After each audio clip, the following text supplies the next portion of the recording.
Caleb Whitaker dropped to his knees in the dirt the moment he saw it. The fence line his father had built with bleeding hands repaired. The cattle fat and grazing. The fields alive with crops he had never planted. 7 years. 7 years he had been gone chasing gold that never existed, while everything he abandoned somehow refused to die. And standing in the doorway of his father's house was a woman he had never seen before in his life. If this story already has your heart, subscribe to this channel, hit that notification bell, and drop your city in the comments. I want to see how far this story travels. The horse beneath him was half dead by the time Caleb Whitaker crossed back into the valley he had left 7 years ago. He hadn't told anyone he was coming. There was no one left to tell. His father's last letter had arrived 14 months ago, forwarded 3 times across mining camps and muddy river towns until it finally caught up with him in a saloon outside Bozeman. He hadn't opened it for 2 days. He told himself he was too tired. The truth was something he couldn't say out loud, then that he already knew somewhere deep in the place where a man keeps the things he can't face, that the letter wasn't good news. When he finally read it, the words were not from his father. They were from a neighbor named Holt, a cattle farmer 2 miles east of the Whitaker property. A man Caleb remembered only as the kind of person who minded his own business and expected others to do the same. "Your father passed the 14th of March, the letter said. He asked me to find a way to reach you. I'm sorry it took so long, that was all. No anger, no accusations, no list of everything Caleb had failed to do. Just a date. Just a fact. Just the kind of plain, quiet devastation that hits harder than shouting ever could." Caleb had sat with that letter in his hand for a long time. Then he folded it, put it in his coat pocket, walked back to his rented room above the saloon, lay down on the cot that smelled like tobacco and mildew, and stared at the ceiling until the sun came up. He did not cry that night. He wasn't sure he still knew how. He left Bozeman 3 days later with everything he owned, loaded onto one horse, which wasn't much. A bedroll, a change of clothes, a pistol with 4 bullets, a coin purse with less money in it than most men spent on a decent meal. 7 years of work and dreaming and suffering in the mining camps, and this was the total sum of what he had to show for it. He rode south toward home, feeling like a man walking to his own sentencing. The journey took 11 days. 11 days of open sky and dry grass, and the particular kind of silence that presses down on a man when he has too much to think about and nowhere to run from it. He stopped at creek beds to water the horse and refill his canteen. He cooked beans over small fires in the evenings and ate without tasting anything. He rehearsed in his head what he would say when he arrived, what explanation he might offer for the years of silence, for the missed letters, for the stubborn pride that had kept him away long past the point when he knew he should have come home. Every version he tried sounded hollow, because there was no explanation. Not really. There was only the truth, and the truth was that he had chosen gold over his father. He had chosen the idea of becoming someone important over the man who had already loved him exactly as he was. And no amount of words could dress that up into something less shameful than what it actually was. The Whitaker Ranch came into view on a Tuesday morning just after the sun had cleared the eastern ridgeline and begun throwing long gold light across the valley floor. Caleb stopped his horse at the top of the low hill that overlooked the property, and he stared. The fence line was whole. Every post straight, every rail in place, the wire tight and rust-free in a way that spoke of recent work and careful attention. The pasture beyond it held a small herd of cattle, not enormous, but healthy, their coats smooth, their movements easy. The vegetable garden along the south wall of the farmhouse had been worked recently. He could see the dark-turned earth from where he sat. The farmhouse itself stood solid. The roof had been patched in 2 places. He could see the newer shingles against the older weathered ones. The porch boards had been replaced on the left side. The door was painted a faded red that he did not remember his father ever choosing. None of this made sense. His father had been gone for over a year, according to Holt's letter. A ranch with no one running it didn't hold together like this. It fell apart. Caleb had seen it happen to other properties during his years in the territory. The way neglect moved through a place like a slow rot. the fences sagging, the animals wandering the fields, going to weed and hardpack. An unworked ranch looked like a place that had given up. This place did not look like it had given up. This place looked like someone was fighting for it. He rode down the hill slowly, his eyes moving across every corner of the property, trying to understand what he was seeing. By the time he reached the gate, his hand was tight on the reins and his jaw was set in a way he didn't entirely control. He dismounted and led the horse through the gate, and that was when the front door of the farmhouse opened. The woman who stepped out onto the porch was not anyone he recognized. She was perhaps 30, perhaps 35. It was difficult to say with certainty. She was a plus-size woman with a broad open face and dark hair pulled back from her neck, in the practical way of someone who worked with her hands and had no patience for hair that interfered with the job. She wore a plain work dress, heavy boots, and a canvas apron streaked with soil. She was carrying a cast-iron skillet in her right hand, which she lowered slightly when she saw him, though she did not set it down. She looked at him the way a person looks at a stranger who has arrived on their property without warning, steady, careful, not hostile exactly, but not welcoming either, waiting. "This is private property," she said. Her voice was even, not aggressive but not soft. Caleb stopped walking. His horse shifted beside him, and he put a hand on the animal's neck without taking his eyes off the woman. "I know it is," he said. "It belonged to my father." Something moved across her face. Not surprise exactly, more like a rearrangement, a shift in how she was reading the situation. "Caleb Whitaker," she said. It wasn't a question. "Yes, ma'am." She looked at him for a long moment. Then she set the skillet down on the porch railing carefully, like she was making a deliberate choice to do so. "Your father talked about you," she said.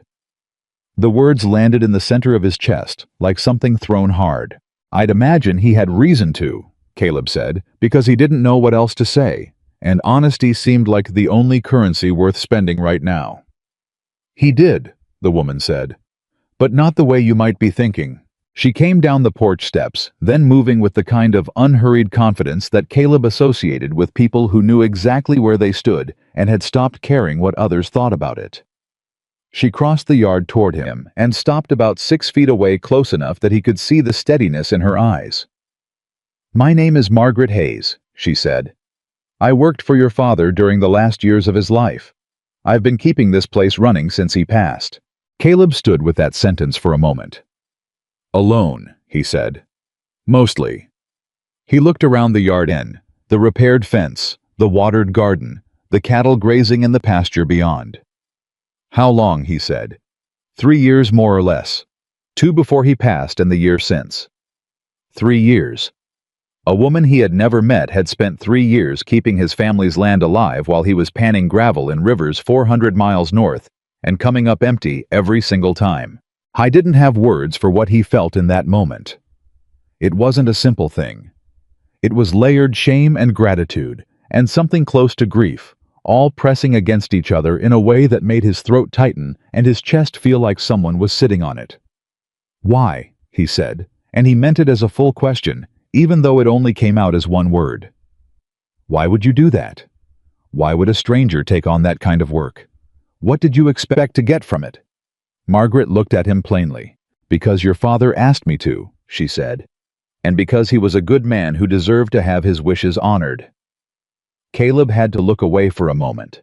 He turned his face toward the pasture, toward the cattle that should not have been there by any reasonable logic, and he breathed. "I should have come home sooner," he said. He wasn't talking to her, not really, but she heard it. "Yes," she said. "You should have." She didn't say it cruelly. She didn't say it with satisfaction. She just said it the way you state something that is true and does not require softening. He turned back to her. "I owe you more than I can probably pay." "You don't owe me anything," Margaret said. "I made a promise. I kept it. That's between me and your father." "It's between you and me now," Caleb said, seeing as he's gone. She considered that for a moment. Then she nodded, a single small movement, like she was filing the statement away for later consideration. "You hungry?" she said. He was. He hadn't eaten since the previous morning. "Yes, ma'am." Then come inside, Margaret said. I'll tell you what's been happening with this place, and you can decide what you want to do about it. She turned and walked back toward the farmhouse, and Caleb looped his horse's reins over the fence post and followed her. The inside of the farmhouse was familiar and strange. At the same time, the bones of the place were exactly as he remembered the layout of the rooms, the height of the ceilings, the particular way the light came through the east window in the mornings. But the details had changed. His father's old furniture had been rearranged to make better use of the space. There were practical additions, a second shelf along the kitchen wall, a wooden rack beside the door for tools and boots, a small writing desk in the corner with a neat stack of ledger books on top of it. His father had never kept ledger books. His father had kept everything in his head, which had worked well enough until it hadn't. Margaret moved through the kitchen with the ease of someone who knew exactly where everything was because she had put it all there herself. She set water to boiling and pulled leftover biscuits from a cloth and began slicing salt pork into a pan without asking him any questions or requiring him to make conversation while she worked. He found that he was grateful for that. He sat at the kitchen table, which was the same table he had sat at as a boy, and he looked at his hands. They were rough. The years in the mining camps had left their marks. The calluses, the small white scars from picking work and sharp rock. The permanent dark lines in the creases of his knuckles that no amount of washing seemed to fully remove. Miner's hands. They looked like hands that had worked hard and come up with nothing. I thought about his father's hands. Thomas Whitaker had hands that looked like something carved from old wood, enormous, scarred, powerful, even in old age. Ranchers' hands. Hands that built fences and pulled calves and held the reins of difficult horses and never once let go of anything that mattered to him, except his son had let go of him. Tell me about him, Caleb said. At the end, if you don't mind. Margaret didn't pause in what she was doing.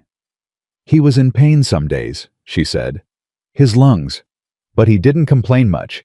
He'd sit on the porch in the mornings and watch the pasture. Was he angry? Caleb said. With me. Margaret put the skillet on the fire and turned to look at him.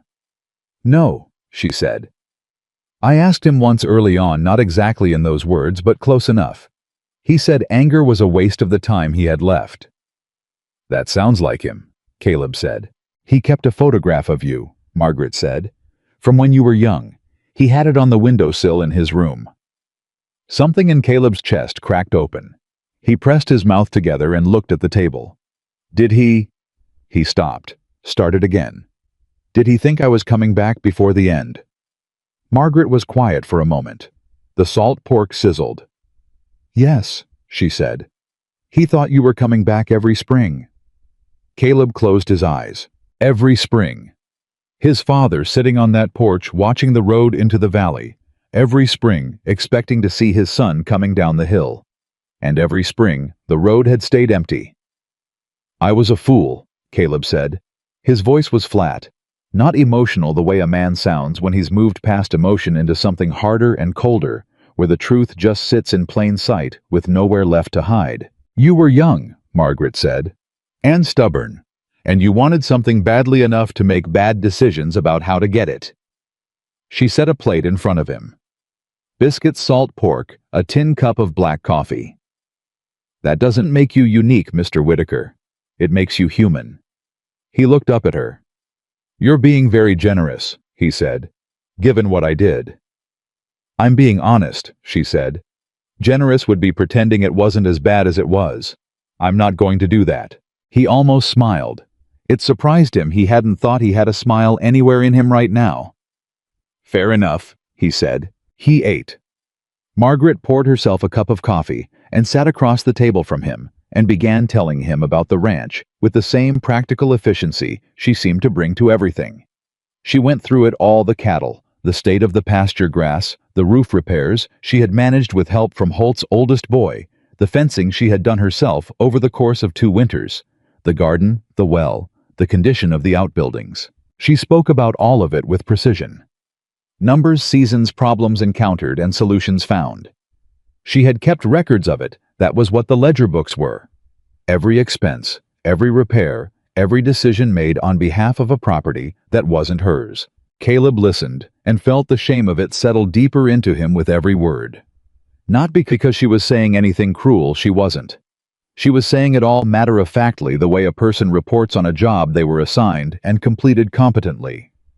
But every sentence was a reminder of what had been happening here on this land, while he was somewhere else, failing at something that had never been worth the cost. "There's one more thing," Margaret said when she had finished the accounting.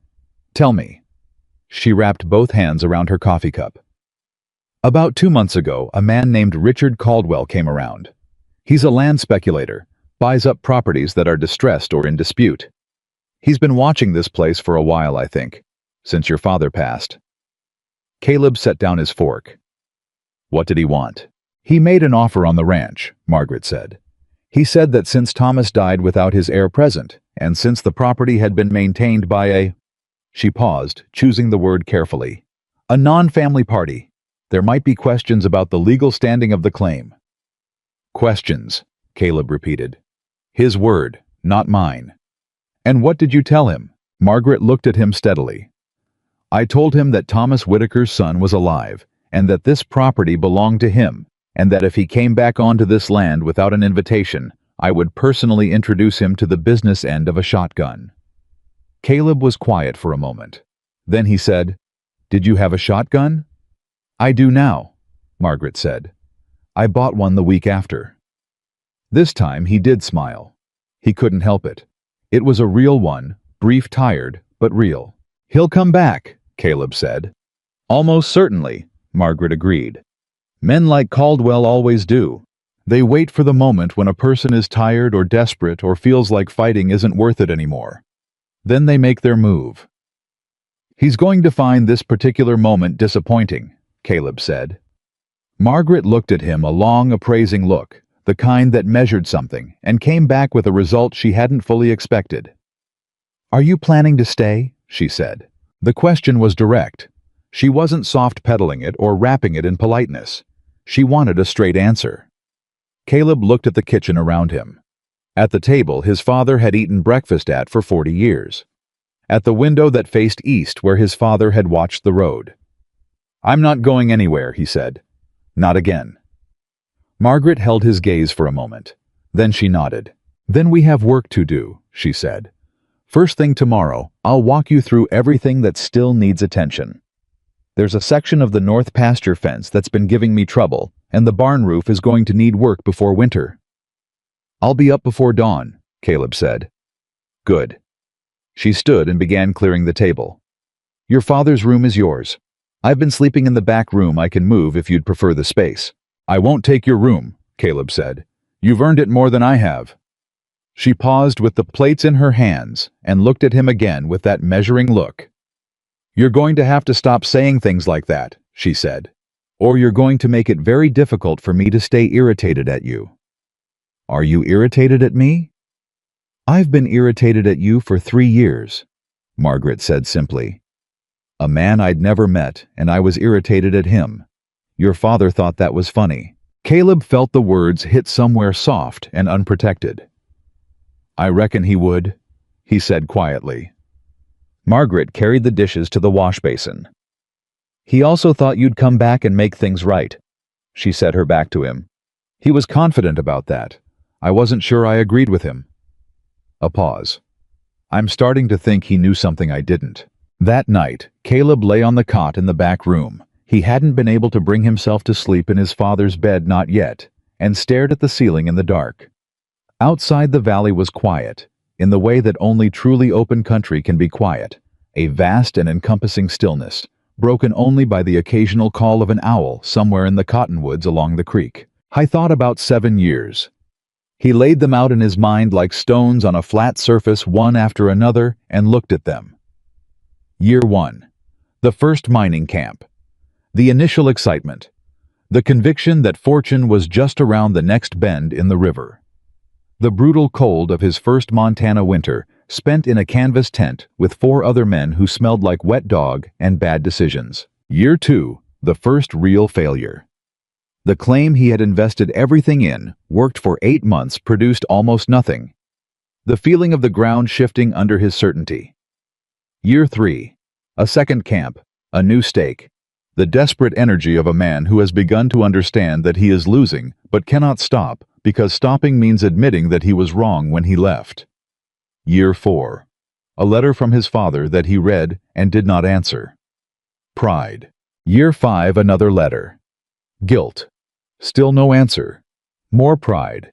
The way one feeds the other. Year 6. The year. He stopped getting letters, which should have been a signal, but which he found a way to rationalize his father was busy. The mail was unreliable. Things were probably fine. Year 7. The letter from Holt. The date in March. The fold of the paper in his coat pocket that he still carried. He reached into the coat hanging on the hook beside the cot and took the letter out in the dark. He held it without unfolding it. He didn't need to read it again. He had it memorized. He had wasted 7 years. He had wasted his father's last years of health. His father's final wish to see his son come home. The quiet daily reality of a man who went on believing in his boy, even when his boy had given him no reason to. And while all of that was happening, a woman his father had trusted with his most important request had been out here in the cold and the heat and the work of it, keeping faith with a promise made to a dying man. He owed Margaret Hayes a debt he had no idea how to pay, but he was going to try.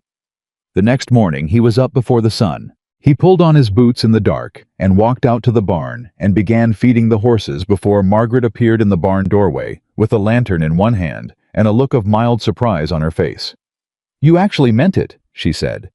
"I said before dawn," he said. "It's before dawn."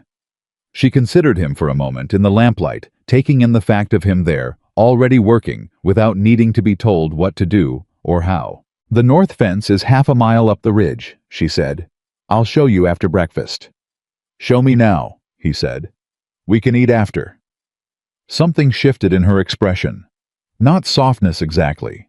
More like a door that had been locked being quietly, carefully unlocked. "All right," she said. "Get the tools from the back wall." They worked side by side as the sun came up over the eastern ridge, Margaret pointing out the problem sections of the fencing, Caleb following her direction without argument or pride. She knew this land. She knew it better than he did, better he suspected than he ever had, even when he was a boy growing up on it. She moved through it with the familiarity of someone who had learned it through years of daily contact, who knew where the ground went soft after a hard rain and where the cattle liked to press against the wire in summer. He listened to her. He watched the way she worked. He didn't offer opinions he hadn't earned. By mid-morning, they had fixed 3 sections of fence. Margaret worked as hard as he did, harder in some respects, because she was doing it with a precision and efficiency that came from knowing exactly what needed to be done. She didn't waste motion. She didn't second-guess herself. During a pause in the work, while Caleb was twisting wire and Margaret was checking the tension on the post they'd just set, he said, "Can I ask you something?" "You can ask," she said. "How did you end up at my father's place before all this? How did you come to be working for him?" Margaret was quiet for a moment, testing the fence wire with one gloved hand. "I lost my own place," she said. "Small farm west of here.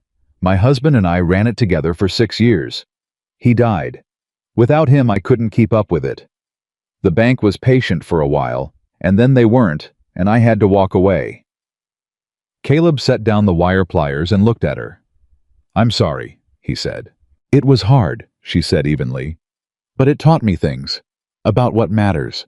About what a person can do when they have no choice but to figure it out." She looked at the fence. "Your father heard about my situation from someone in town. He asked Holt to reach out to me.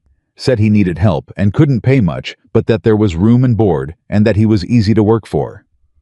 "Was he?" A real smile crossed her face, then the first one he'd seen from her.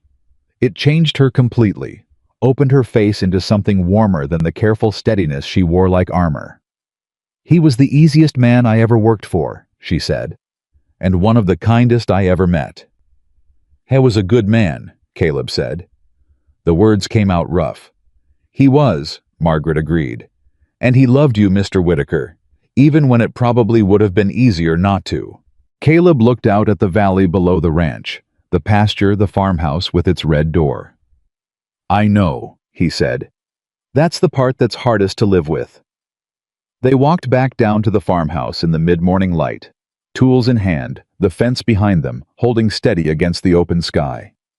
A hawk moved in a wide circle above the ridge. Somewhere in the pasture, one of the cattle made a sound that carried clean and clear across the quiet air. Caleb looked at the fence they'd fixed at the cattle at the buildings his father had built with his own hands. He had come back here expecting ruins, expecting the evidence of everything he had destroyed by leaving. Instead, he had found this something living, something preserved against all reason. He had found Margaret Hayes, who had no obligation to any of it, and had chosen it anyway. And somewhere in the back of his mind, in the place where the cold certainty of his failures lived, something was beginning very slowly, very carefully to shift. He didn't have a name for it yet, but it felt like the first honest thing he had felt in 7 years. He said nothing. He didn't need to. He just picked up his tools and walked toward the barn to put them away, and Margaret walked beside him, and the morning light lay golden and wide across everything his father had ever loved. Richard Caldwell rode onto the Whitaker Ranch 3 days after Caleb came home. He didn't knock. Men like Caldwell never knocked. They rode up to the fence line and stopped their horses in a way that was designed to communicate something that they were accustomed to being received, that the land beneath them was already in some essential sense theirs to evaluate. He had 2 men with him, both large, both quiet, in the particular way of men who were paid to be present rather than to speak. Caleb was in the barn when he heard the horses. He came out into the yard wiping his hands on a rag, and he saw Caldwell sitting on a gray gelding at the gate, well dressed for a man who claimed to be a rancher, his coat too clean and his boots too polished for someone who actually worked in the dirt. Margaret came out of the farmhouse behind Caleb. He heard the door and heard her stop on the porch. "Mr. Whitaker, I presume," Caldwell said. He had the voice of someone who had spent years practicing how to sound reasonable and warm. "Richard Caldwell, I've been hoping to make your acquaintance." "I know who you are," Caleb said. He didn't move toward the gate. He stood in the middle of the yard and let the distance say what it needed to say. Caldwell smiled. "Then you know I've been trying to help your family through a difficult situation. I had a conversation with Mrs. Hayes some months back. I hope she passed along my interest." "She passed it along," Caleb said. "I understand you suggested there might be legal questions about the property." "Not my words exactly," Caldwell said easily. "I was only pointing out the reality of the situation. A ranch that's been maintained by a non-family party with no formal arrangement for a significant period of time. These things can become complicated. I was trying to offer a solution before it became a problem." "The only complication I'm looking at right now," Caleb said, "is a man who showed up on my land without being invited." The smile on Caldwell's face didn't waver. He had probably been told no by men angrier than Caleb and had learned not to let it touch him. "I understand the defensiveness," Caldwell said. "I do. You've come home to a situation that's, well, let's be honest, not entirely straightforward. 7 years away, your father's gone, a woman running your operation, debts that have likely accrued. I'm not your enemy, Mr. Whitaker. I'm a man with resources who can make this easier for you." "What debts?" Caleb said. Caldwell tilted his head. "Well, the cost of maintaining a property over several years. Feed, supplies, repairs. These things add up even when a person is generous enough to absorb them without complaint." He glanced toward Margaret on the porch. "And generosity has limits, doesn't it, Mrs. Hayes?" Margaret said nothing. Her face was still. Caleb took one step toward the gate. Just one. But something in it made Caldwell's horse shift under him. "Mr. Caldwell," Caleb said, "I'm going to say this once and I'd like you to hear it clearly. This ranch belongs to the Whitaker family. I am the Whitaker family. There are no debts here that need settling by the sale of land. There is no legal question that concerns you. And what Mrs. Hayes has done for this property was done out of loyalty to my father, and I will be repaying it appropriately in a way that does not involve you in any capacity whatsoever." Caldwell studied him for a moment. The pleasantness was still in his face, but it had thinned slightly at the edges. "You sound very certain for a man who just got back," Caldwell said. "I am certain," Caleb said. "The gate's behind you." Caldwell held his gaze for a moment longer. Then he gathered his reins and turned the gray gelding in a slow, deliberate arc, A man who wanted to make clear that he was leaving on his own terms, not being driven. "I'll be in touch," he said as he rode toward the road. "I won't be looking forward to it," Caleb said. He stood in the yard and watched until Caldwell and his 2 men had crested the low hill and disappeared. Then he turned around. Margaret was still on the porch. She was looking at him with an expression he hadn't seen on her face before, not exactly approval, but something adjacent to it. Something that said she had watched the exchange and found it satisfactory. "He mentioned debts," Caleb said. "Is there anything I should know about money you've spent on this place?" "I kept records," Margaret said. "All of it's in the ledger books." "I know. I looked at them last night." She came down the porch steps. And you spent a significant amount of your own money on this property over 3 years," Caleb said. "Money you didn't have to spend. Money you couldn't afford to lose." Margaret stopped a few feet from him. "I managed.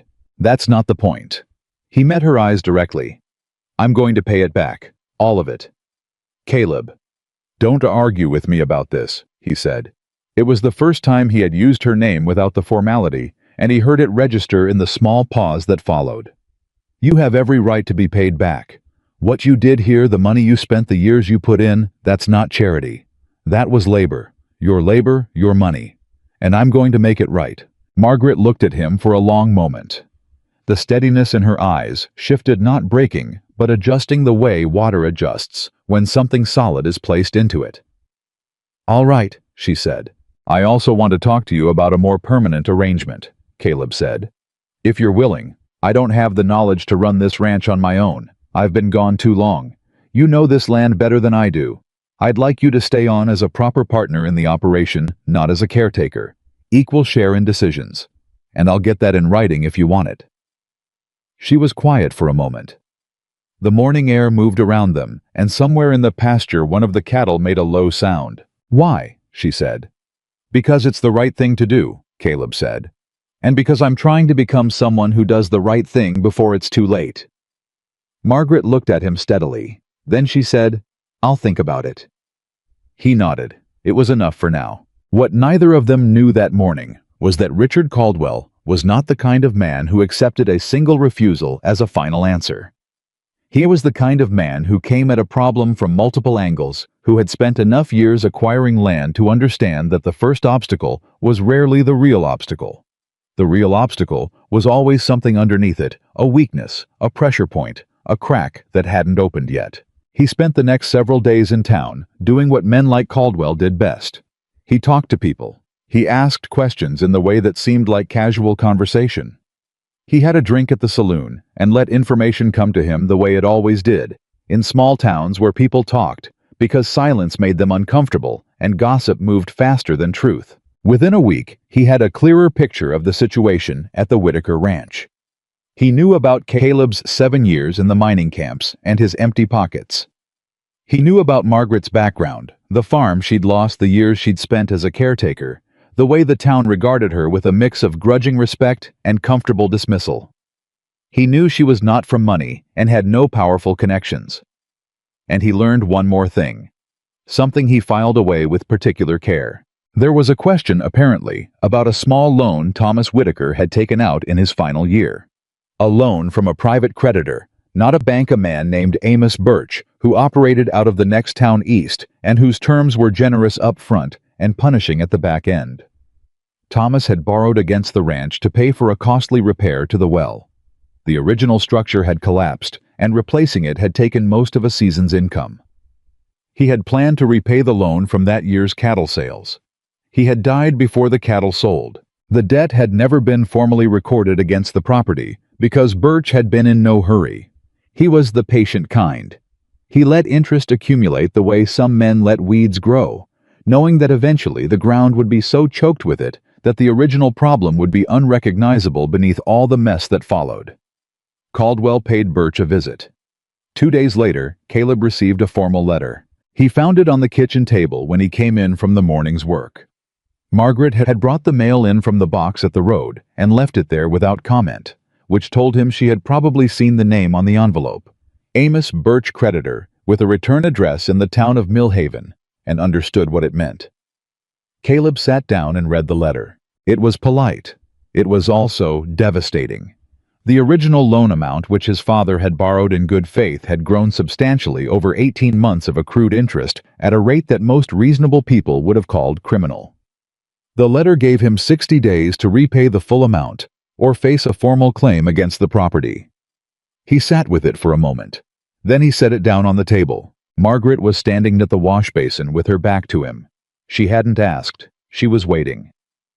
"How much did you know about this?" Caleb said. She turned around. "I knew your father had borrowed money for the well. He told me about it. He didn't tell me the terms of the loan. I don't think he fully understood them himself at the time. By the time I realized how the debt had grown, Birch hadn't contacted the ranch directly, so I didn't know exactly what the number was." "It's significant," Caleb said.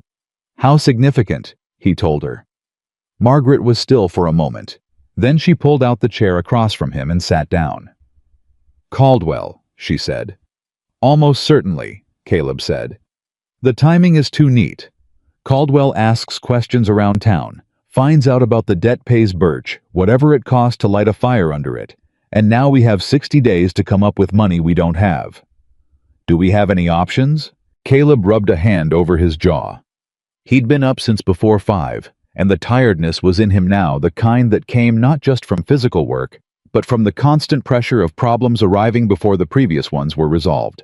"The cattle sale in the fall would cover some of it," he said. "Not all, not even close." He looked at the letter. "We need to find a way to prove this debt is being manipulated. If Caldwell bought the debt or arranged to have it called in there, maybe a legal remedy." "Do you know a lawyer?" "I know a man in Billings," Caleb said. "He did business with my father years ago. I'll write to him today."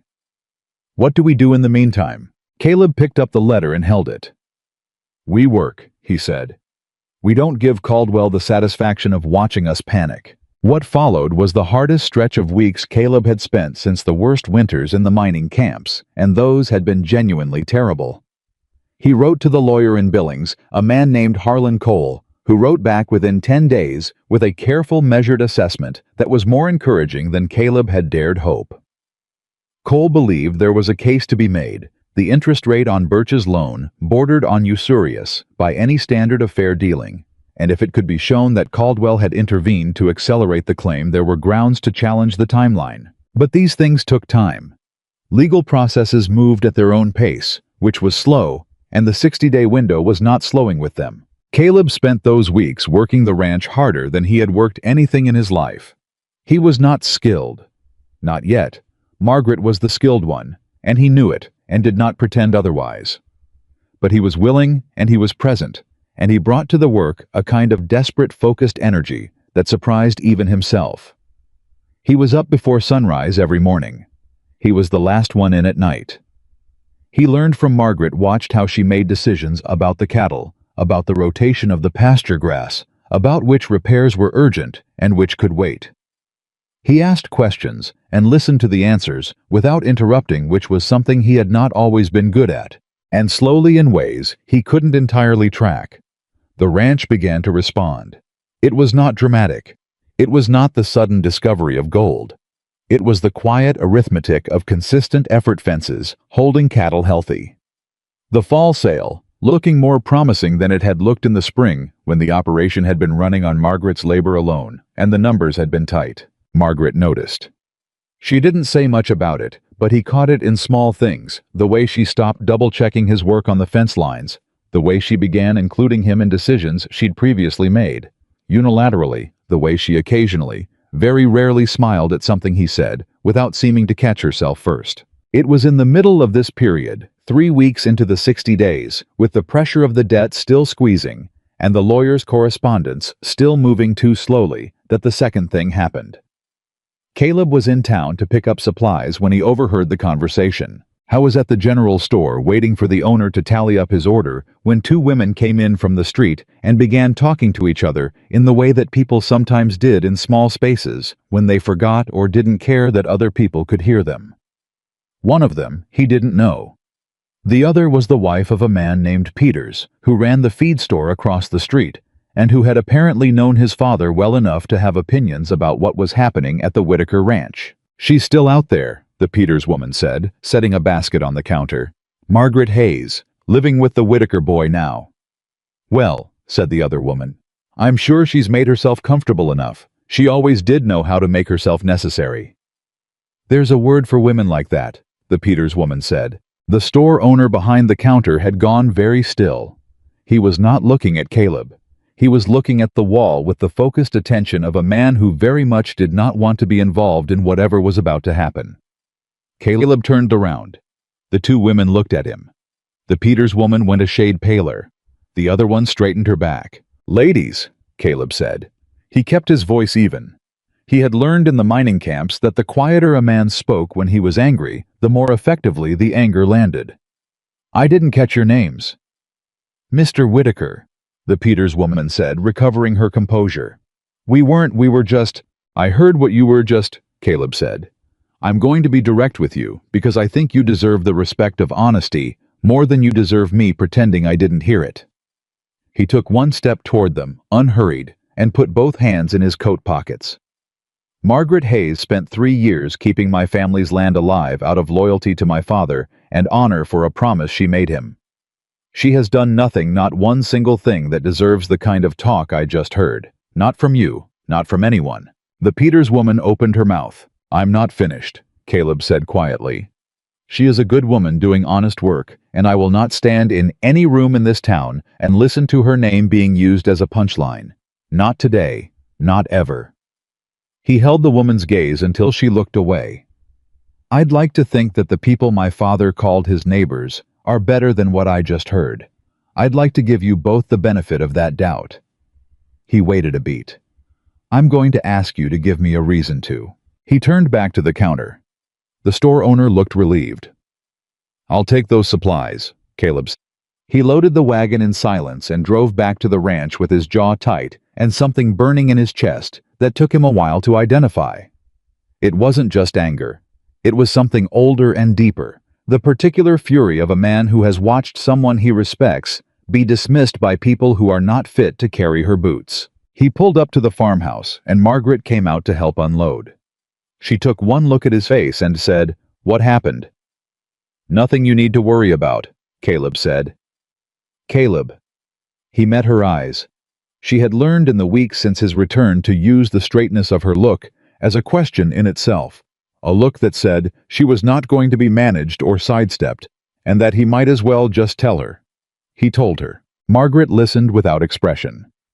When he was finished, she was quiet for a moment, her hands still on the side of the wagon. "I know what people say about me," she said. "I've known for a long time." "It's not right," Caleb said. "No," she said. "It isn't." She picked up a sack of flour and set it over her shoulder. "But I stopped letting it be the thing that determined my day about 2 years ago. The fences still need mending whether or not Ruth Peters thinks I belong here." He looked at her, and the straightness of her back and the steadiness of her voice and the absolute absence of self-pity in anything about her. "How do you do that?" he said. "Do what?" "Keep going. When people talk like that. When it's hard. How do you just keep going?" Margaret was quiet for a moment. She looked at the sack of flour in her hands, then at him. "Because stopping," she said, "is how they win. And I have never once in my life given anyone the satisfaction of watching me quit." She met his eyes directly. "Your father understood that. He used to say that the land doesn't care who doubts you. The land only cares if you show up and do the work." Caleb looked at the farmhouse. At the red door his father had never painted. "Who painted that door?" he said. Margaret followed his gaze. A small pause. "I did," she said. "Your father said he'd always meant to paint it. He just never got around to it." Another pause. "I figured a house should look like somebody loves it." Caleb looked at the red door for a long moment. Something shifted in him. Finally, all the way. Something that had been loosening slowly since the morning he arrived and found the fences repaired and the cattle healthy, and a woman he didn't know, standing on his father's porch with a cast-iron skillet in her hand, holding the line. "He would have liked it," Caleb said. His voice came out rougher than he intended. I know, Margaret said. She walked past him toward the farmhouse. Come on, supper's not going to make itself. The letter from Harlan Cole arrived 12 days before the deadline. Cole had done his work carefully. He had obtained records showing that Caldwell had been in correspondence with Birch's business associate in the weeks before the debt was called in. Not enough to prove outright collusion in a court, Cole said, but enough to make Birch significantly nervous about the scrutiny that a formal claim would bring. Cole had written to Birch directly outlining what he had found and what he intended to do with it if the matter proceeded to formal dispute. Birch had written back within 4 days. He was apparently prepared to renegotiate. Caleb read Cole's letter twice at the kitchen table. Margaret read it after him.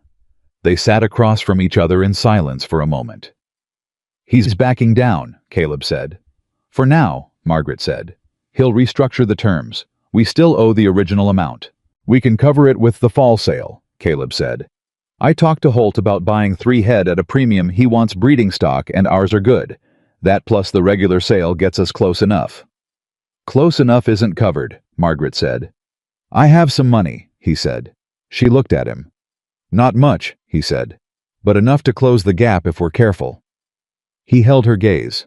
I was saving it. I wasn't sure for what. Now I know. Margaret looked at the letter. She pressed her lips together, not with emotion exactly, but with the particular expression of someone who is accepting a reality that required them to release something they had been holding for a long time. All right, she said. All right. All right, she said again. We handle the debt, we close the gap, and then, she paused, and then we figure out what comes next. What do you want to come next? Caleb said. It was a genuine question. Not rhetorical, not polite.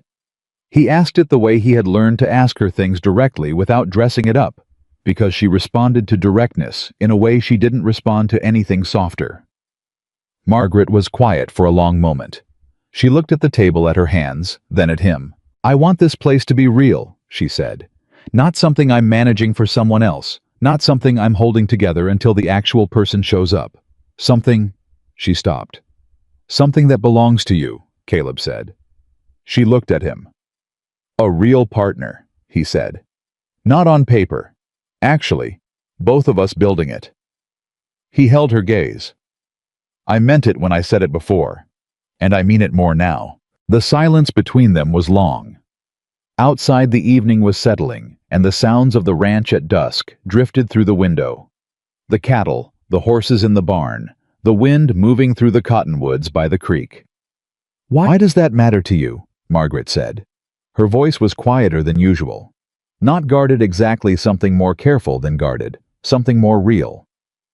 Caleb thought about how to answer that honestly. Because you are the best person I have met in my entire life, he said.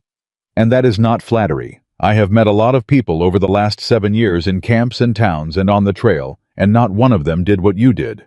Not for a dying old man they barely knew. Not for a son who didn't deserve it. Not for a piece of land that had no guarantee of being worth the sacrifice. He kept his eyes on her face. You did that. And you did it because you decided it mattered regardless of what anyone else thought. I don't know how a person becomes that solid, that sure about what they owe the world.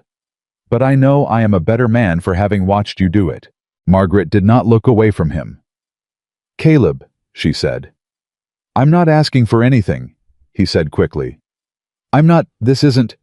He stopped. Tried again. I just want you to know why your partnership means more to me than just having someone who knows the land. It's because I don't entirely trust my own judgment yet. 7 years of bad decisions will do that to a man.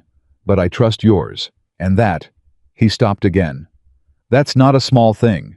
The silence after that was different from the silences before. It had something in it. Not resolution. They were not at resolution. But something that had been separated was beginning very slowly to move toward the same place. Margaret stood up from the table and walked to the window. She stood there with her arms crossed, looking out at the last of the daylight on the valley. There's something I haven't told you, she said. Caleb waited. When your father was very close to the end, she said, he asked me to stay.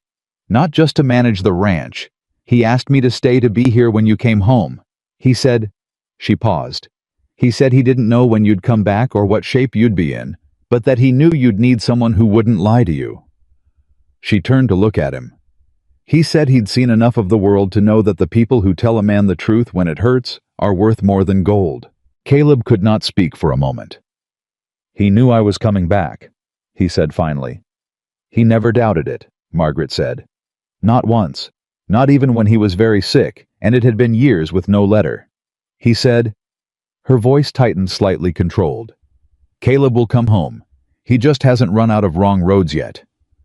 The sentence sat in the kitchen air between them like something physical.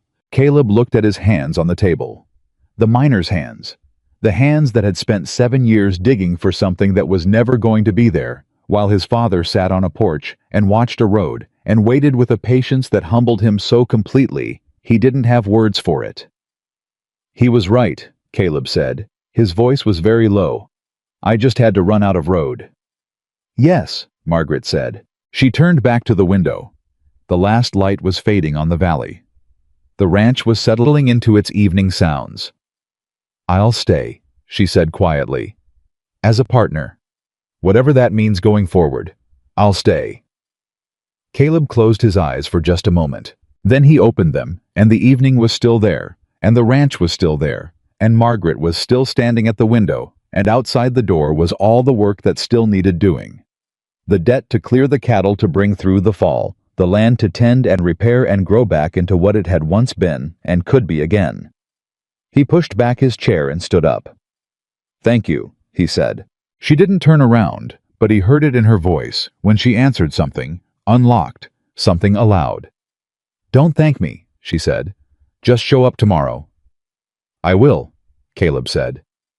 He walked to the door and the evening opened around him, and somewhere out in the dark pasture, the cattle moved through the grass with the comfortable indifference of animals that did not know or care that the world had just shifted quietly on its axis. Birch signed the restructured agreement on a Thursday morning, and by Friday, the news had moved through town, the way news always moved in small places, carried on the breath of people who had nothing to do with it and everything to say about it. Caleb heard the reaction in pieces. A nod from Holt when he came by to finalize the cattle deal. A look from the man behind the counter at the hardware store, not unfriendly, but reassessing the look of someone revising an opinion they'd formed too quickly. A comment from old Devereaux, who ran the feed mill and had known Thomas Whitaker for 30 years, who stopped Caleb on the road and said without ceremony, "Your father would be glad you came home, son." Then walked on before Caleb could find an answer. It wasn't celebration. It wasn't vindication. It was something quieter than both the slow, grudging shift of a community that had written off a man and was now recalculating. Caleb didn't need their approval, but he noticed it the way a man notices a change in weather, not because he was waiting for it, but because it changed the feel of the air around him. What mattered more was what was happening at the ranch. Margaret had taken him at his word about the partnership. Not all at once, that was not her way, and he was beginning to understand her ways more clearly now.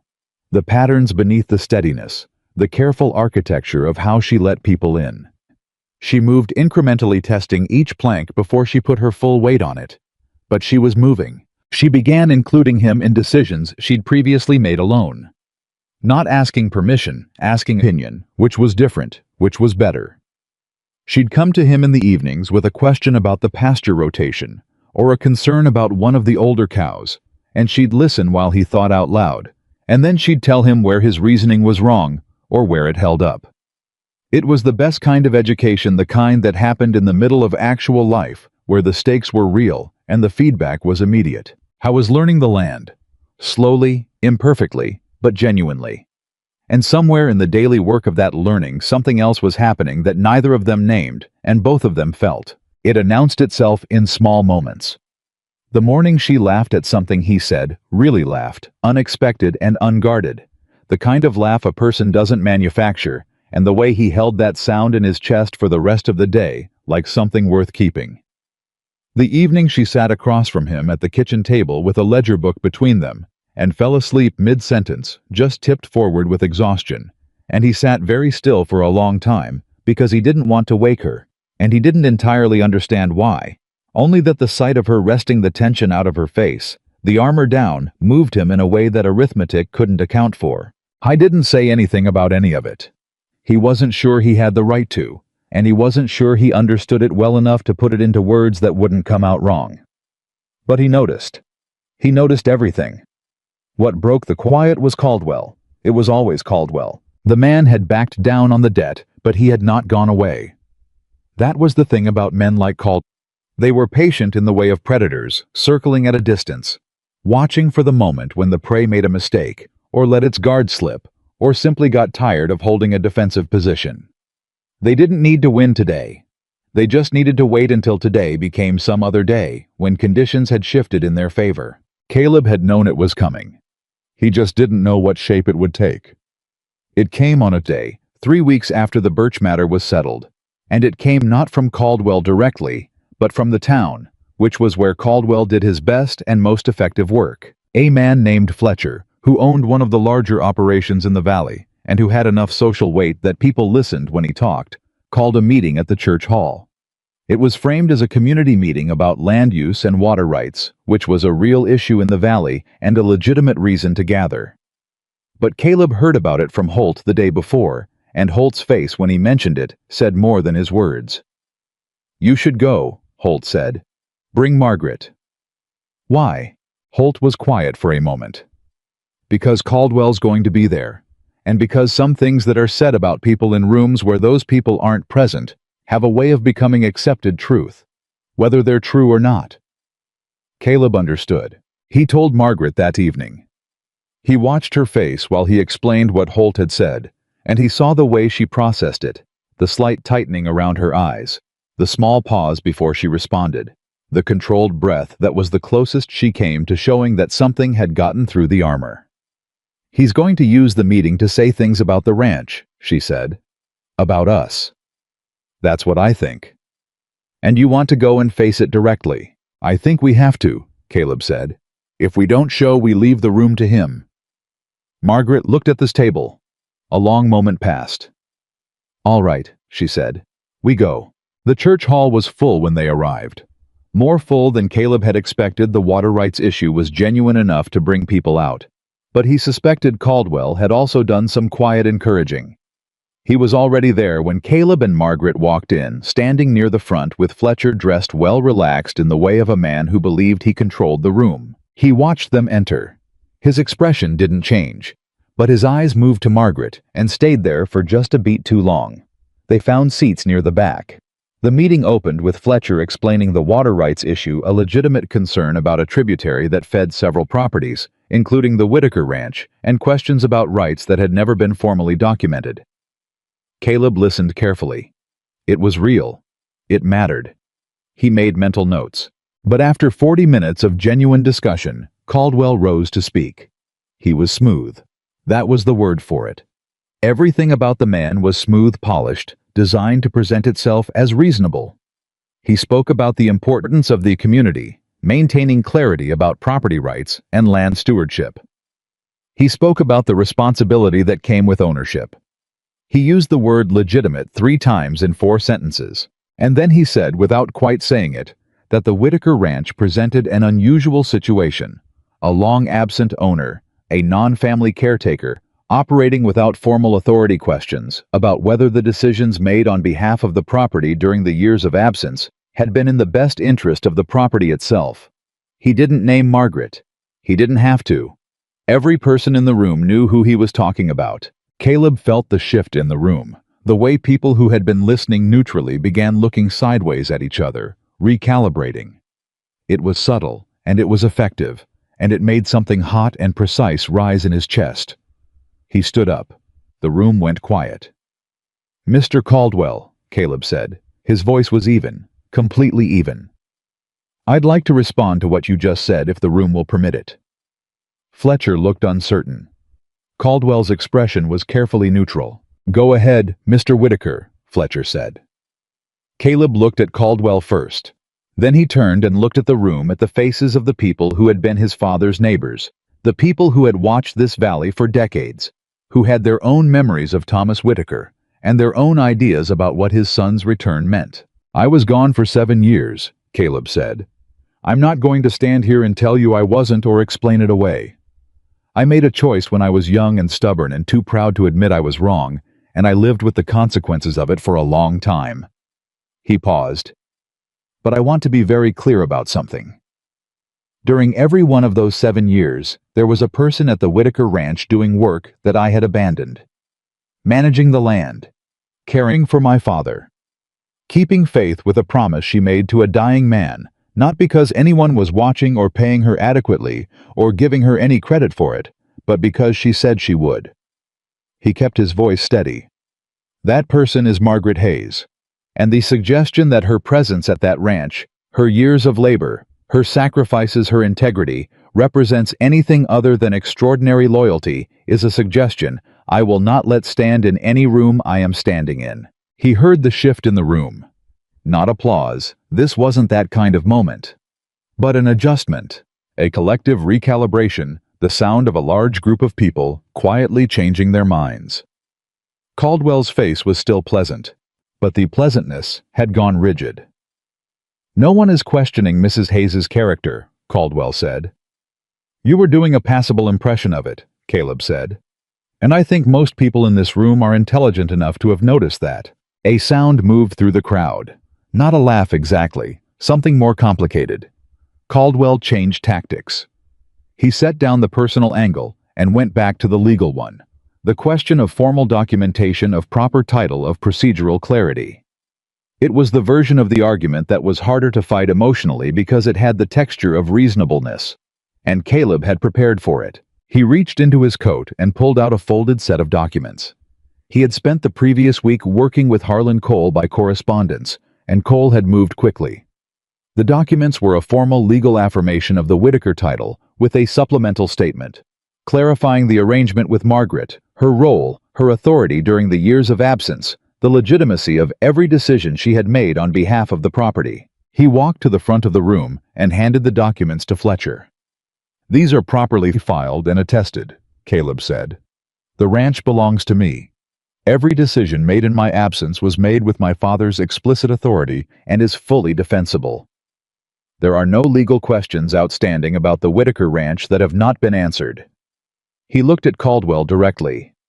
"Is there anything else you'd like to address?" Caldwell looked at the documents in Fletcher's hands.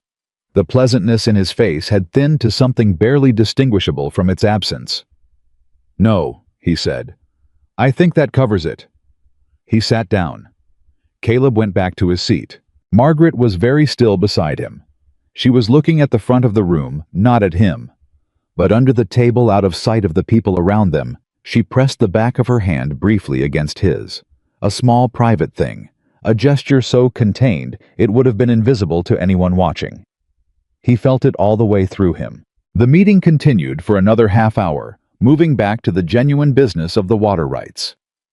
Caleb participated, offered what he knew about the tributary that ran through the northern edge of his land, and listened to what others knew.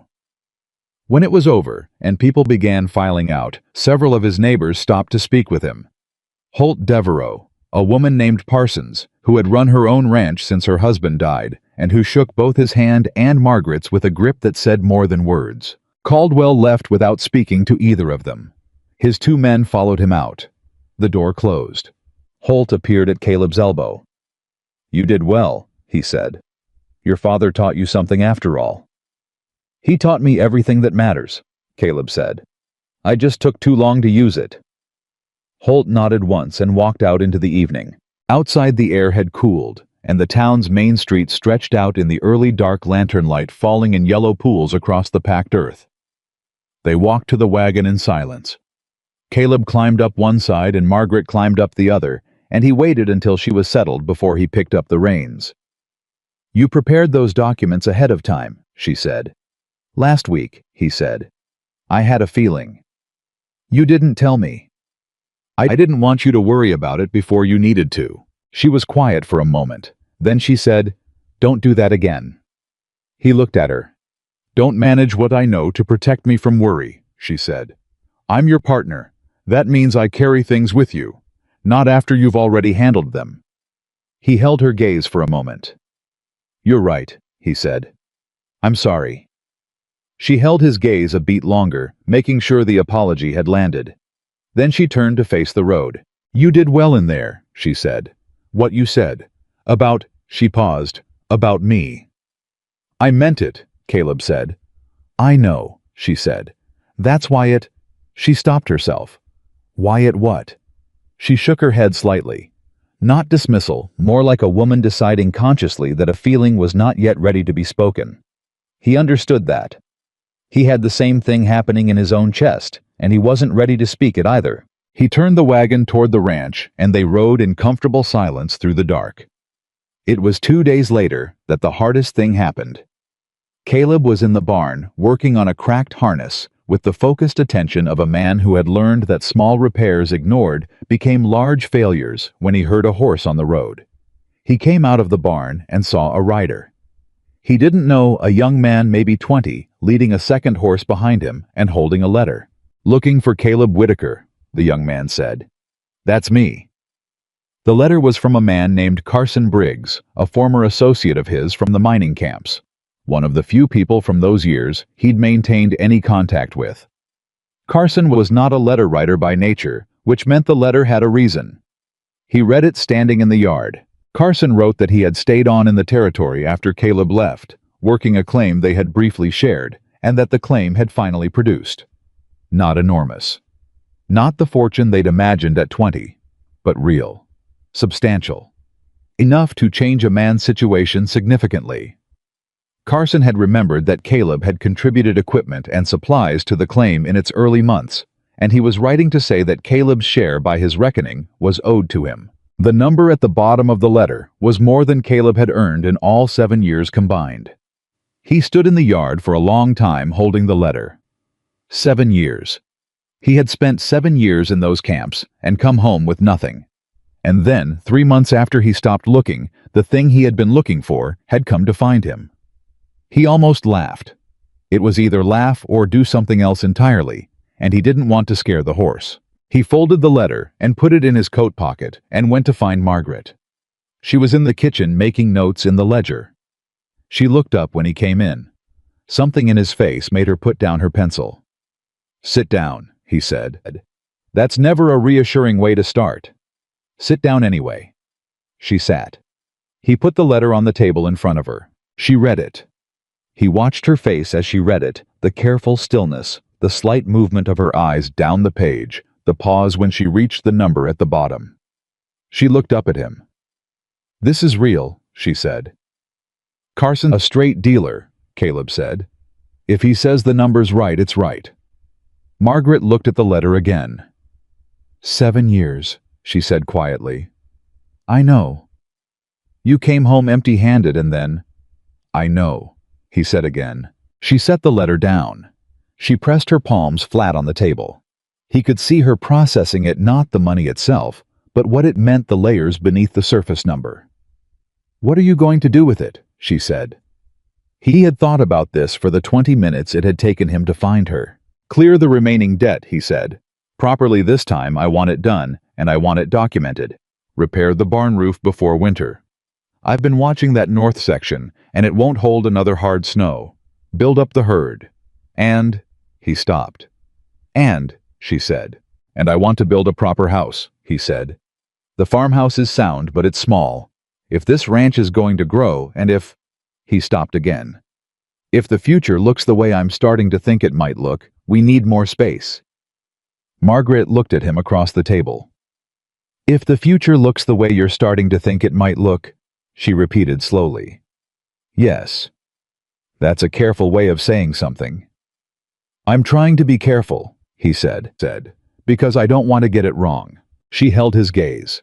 Something had shifted in the room, a change in the pressure of the air, the way it changes before weather moves in, when everything gets very still and very clear.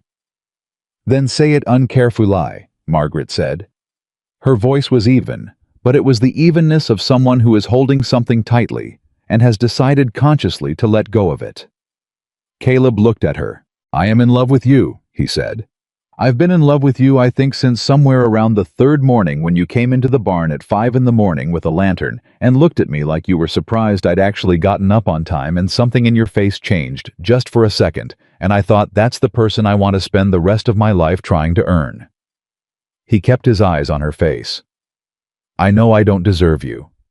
I know that's a thing you're probably very aware of. I know you're not a woman who makes decisions based on how a man feels about her. You make decisions based on what's true and what's right and what's been earned. So I'm not asking you to do anything about it tonight. I'm just telling you because you told me not to manage what you know, and this is something you should know. The kitchen was very quiet. Margaret sat with her hands flat on the table and her eyes on his face, and she did not look away, and she did not speak for what felt like a very long time. You know what your father said to me, she said finally, the last time I sat with him, the last night. No, Caleb said. He said. Her voice tightened just slightly the way it did when she was controlling something real. Margaret, when my boy comes home, don't be too hard on him. He's going to walk through that door with nothing and think he has nothing to offer. But that boy has more inside him than he knows. He just hasn't had any reason to dig for it yet. She paused. He said, give him a reason. Caleb couldn't speak. I thought he was talking about the ranch, Margaret said quietly. I thought he meant give him a reason to work, a reason to stay, a reason to stop running. She looked at the table. I don't think he was only talking about the ranch. Margaret, Caleb said. I'm not ready, she said. I want you to understand that. Not because I don't. She stopped, chose her words.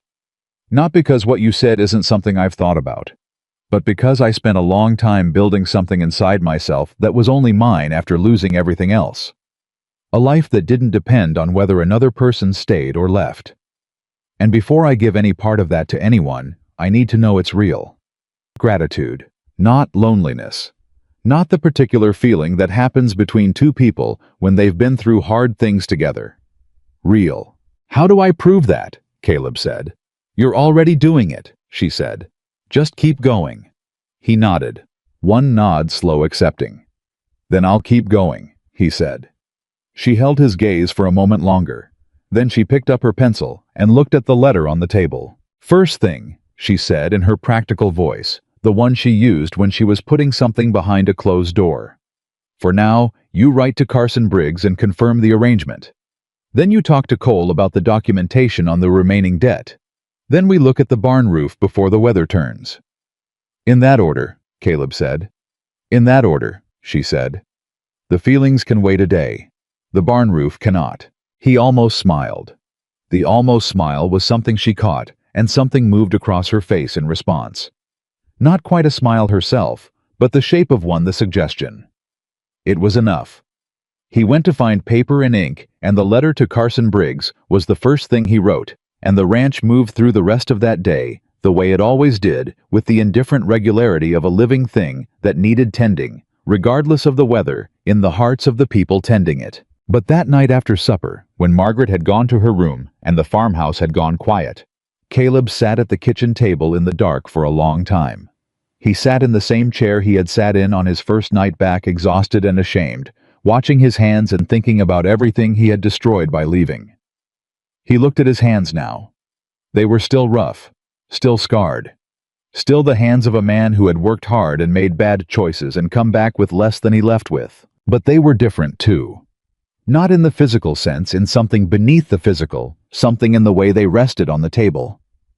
They were the hands of a man who had something to build toward, who had a reason to get up in the morning that had nothing to do with gold or money or proving himself to people who didn't matter. He thought about what Margaret had said his father told her. He just hasn't had any reason to dig for it yet. His father had known. Of course his father had known. Thomas Whitaker, who had watched the road every spring and kept faith in a son who gave him no reason to. Thomas had known that what his son needed wasn't punishment or lessons or judgment. He needed a reason. He had sent Margaret Hayes, not intentionally, not exactly, but he had asked her to stay, and in asking her to stay, he had placed in this house the one thing that could reach past Caleb's failures and his pride and his long record of choosing wrong. The example of a person who chose right consistently, without applause, without reward, because she had decided it was the person she wanted to be. Caleb pressed both hands flat on the table and felt the solidity of it. The old wood his father had set his hands on for 40 years. He was not going anywhere. He was not going to run out of road again. Tomorrow, the barn roof needed attention, and the letter to Carson needed writing, and the ledger needed updating, and the cattle needed feeding, and Margaret would be up before the sun, and she would expect him to be up too, and he would be. He would be up before the sun for the rest of his life, if that was what it took. He pushed back from the table and went to bed. Outside, the valley held its silence wide and dark and patient, as the land itself and the ranch kept its quiet vigil under the stars, the way it had kept vigil for months before he came home, waiting, holding, refusing to give up on the people who belonged to it. Just the way his father had taught it to. The money from Carson Briggs arrived 6 weeks later, carried by a bank draft that Harlan Cole helped Caleb process through the bank in Billings. The day it cleared, Caleb paid off the remaining debt in full, walked out of the bank, stood in the street for a moment, and breathed in a way he hadn't breathed since he came home. Clean. That was the word for it.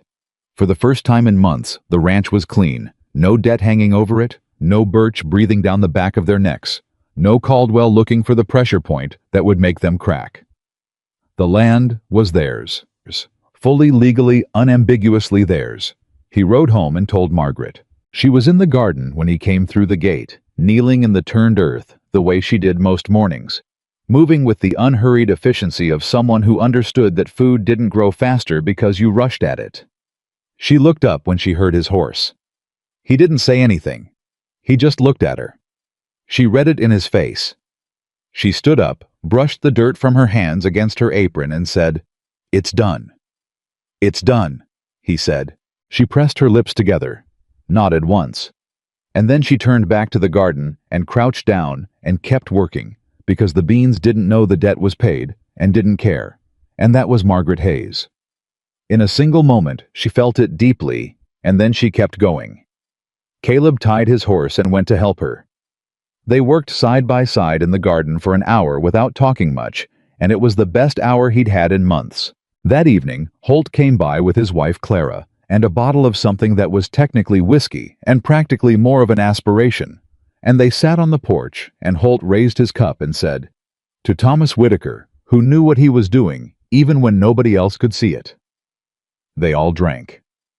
Clara, who was a small, direct woman with sharp eyes and a warm mouth, looked at Margaret across the porch railing and said, "You held this place together for 3 years." "The place held itself," Margaret said. "I just showed up." Clara shook her head. "No, don't do that. Don't make it smaller than it was." She held Margaret's gaze. "We saw it. We all saw it, even the ones who didn't say so." Margaret said nothing, but something moved in her face, something careful and private, and she looked at her cup and didn't argue. Caleb noticed. He always noticed now, after Holt and Clara left. After the evening had settled and the ranch gone quiet, Margaret stood at the porch railing, looking out at the dark. Caleb sat in the chair his father had always sat in and watched the same dark and did not rush her toward conversation. After a while she said, "Clara's a good woman." "She is," Caleb said. "She said something to me earlier while you and Holt were talking. She said—" Margaret paused. "She said your father told her the last winter he was alive that the proudest thing he ever did was leave this land to a person who would love it like he did." Caleb looked at her back. "He was talking about you," Caleb said. "I know," Margaret said. "That's what got me."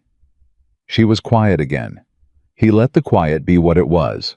"He never met me," she said finally. "He asked for help, and I came and we worked together for 2 years, and somewhere in that time he decided I was worth saying something like that about." She turned to look at Caleb. "How does a person know something like that about someone? After just 2 years? Some people," Caleb said carefully, "know things about other people that those people don't know about themselves." Margaret looked at him for a long moment. "Your father was like that," she said. "So are you," Caleb said. She turned back to the railing. He heard the soft exhale of a woman deciding not to respond to something she didn't yet have the words for. He didn't push. He had learned not to push. The barn roof went up in the first 2 weeks of October, with help from Holt's oldest boy and a young man named Ellis, who had come west looking for work and had found it on the Whitaker ranch. Ellis was 22, lanky, earnest to a fault, and deeply willing to learn, which were qualities Caleb recognized and valued, because they were the qualities he was still trying to build in himself. Watching Caleb teach Ellis. The things Margaret had taught him was a strange loop of a thing. The knowledge moving from her hands to his, and now from his hands to someone else's. The ranch generating its own small lineage of craft and competence. Margaret watched it too from a distance. He caught her watching once, and she looked away quickly, which was so unlike her usual directness that it lodged in his mind and stayed there. That evening, he asked her about it. "You were watching me with Ellis," he said. "I was watching both of you," she corrected. "What were you thinking?" She considered the question seriously, the way she considered everything, without rushing to fill the silence with something convenient. "I was thinking," she said, "that you're different than you were when you got here." "Different how?" She looked at him. "You're not trying to prove anything anymore," she said. "In the beginning, those first weeks, everything you did had this quality of," she searched for the word, demonstration. "Like you were doing the work, but also watching yourself do it. Making sure I could see it." She tilted her head slightly. "You're not doing that anymore. You're just doing the work." He thought about that. "Is that good?" he said. "It's real," she said. "Real is always better than good." He held her gaze for a moment. "Margaret," he said. "Don't," she said. "I wasn't going to say anything dramatic." "You had a dramatic look on your face." "I was just going to say thank you." She looked at him steadily. "For what?" "For noticing," he said. "The difference. Most people don't notice things like that. You notice everything." Something moved across her face. The armor was there as always, but the edges of it were softer now than they had been in September. He could see the difference. He chose not to point it out.